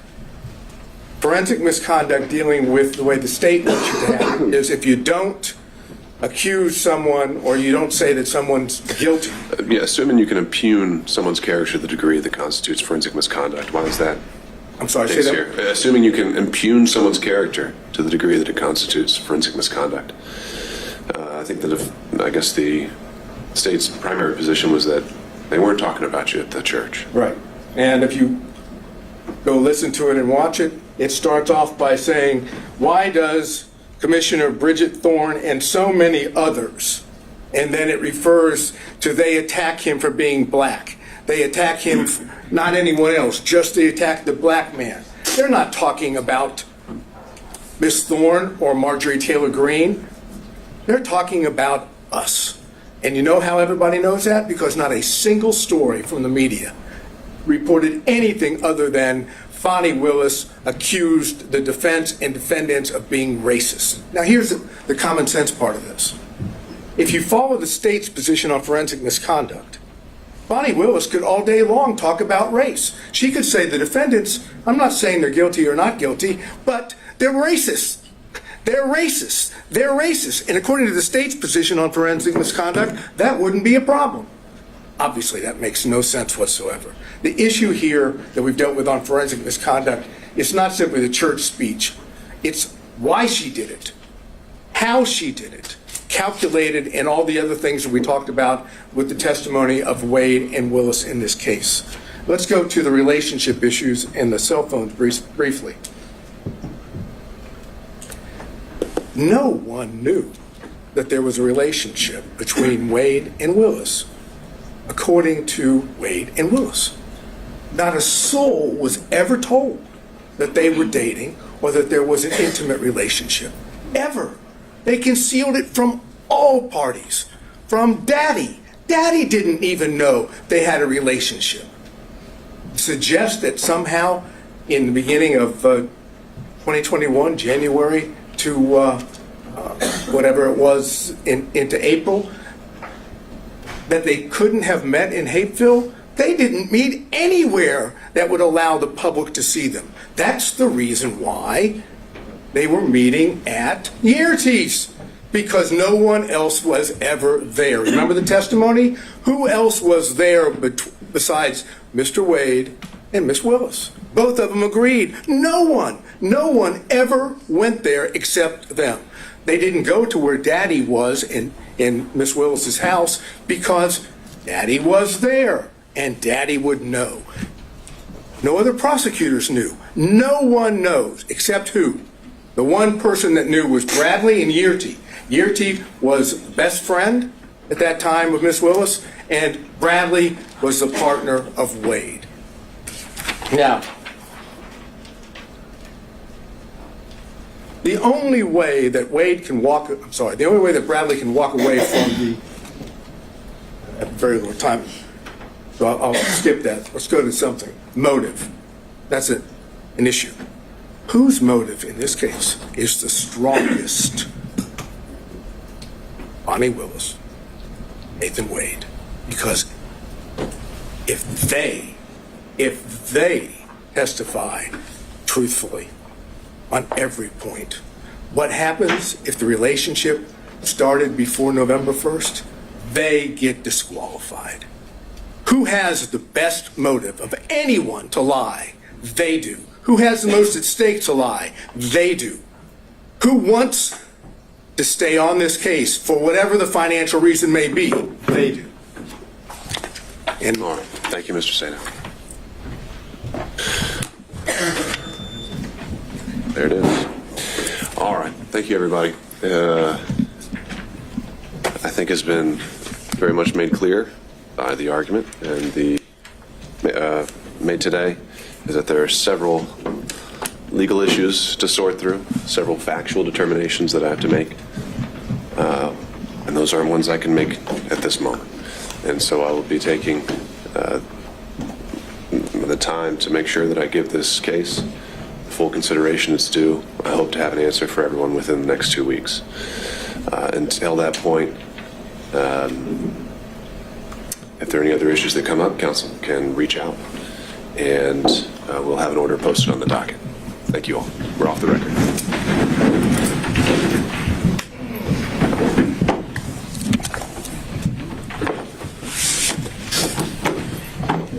Thank you, Mr.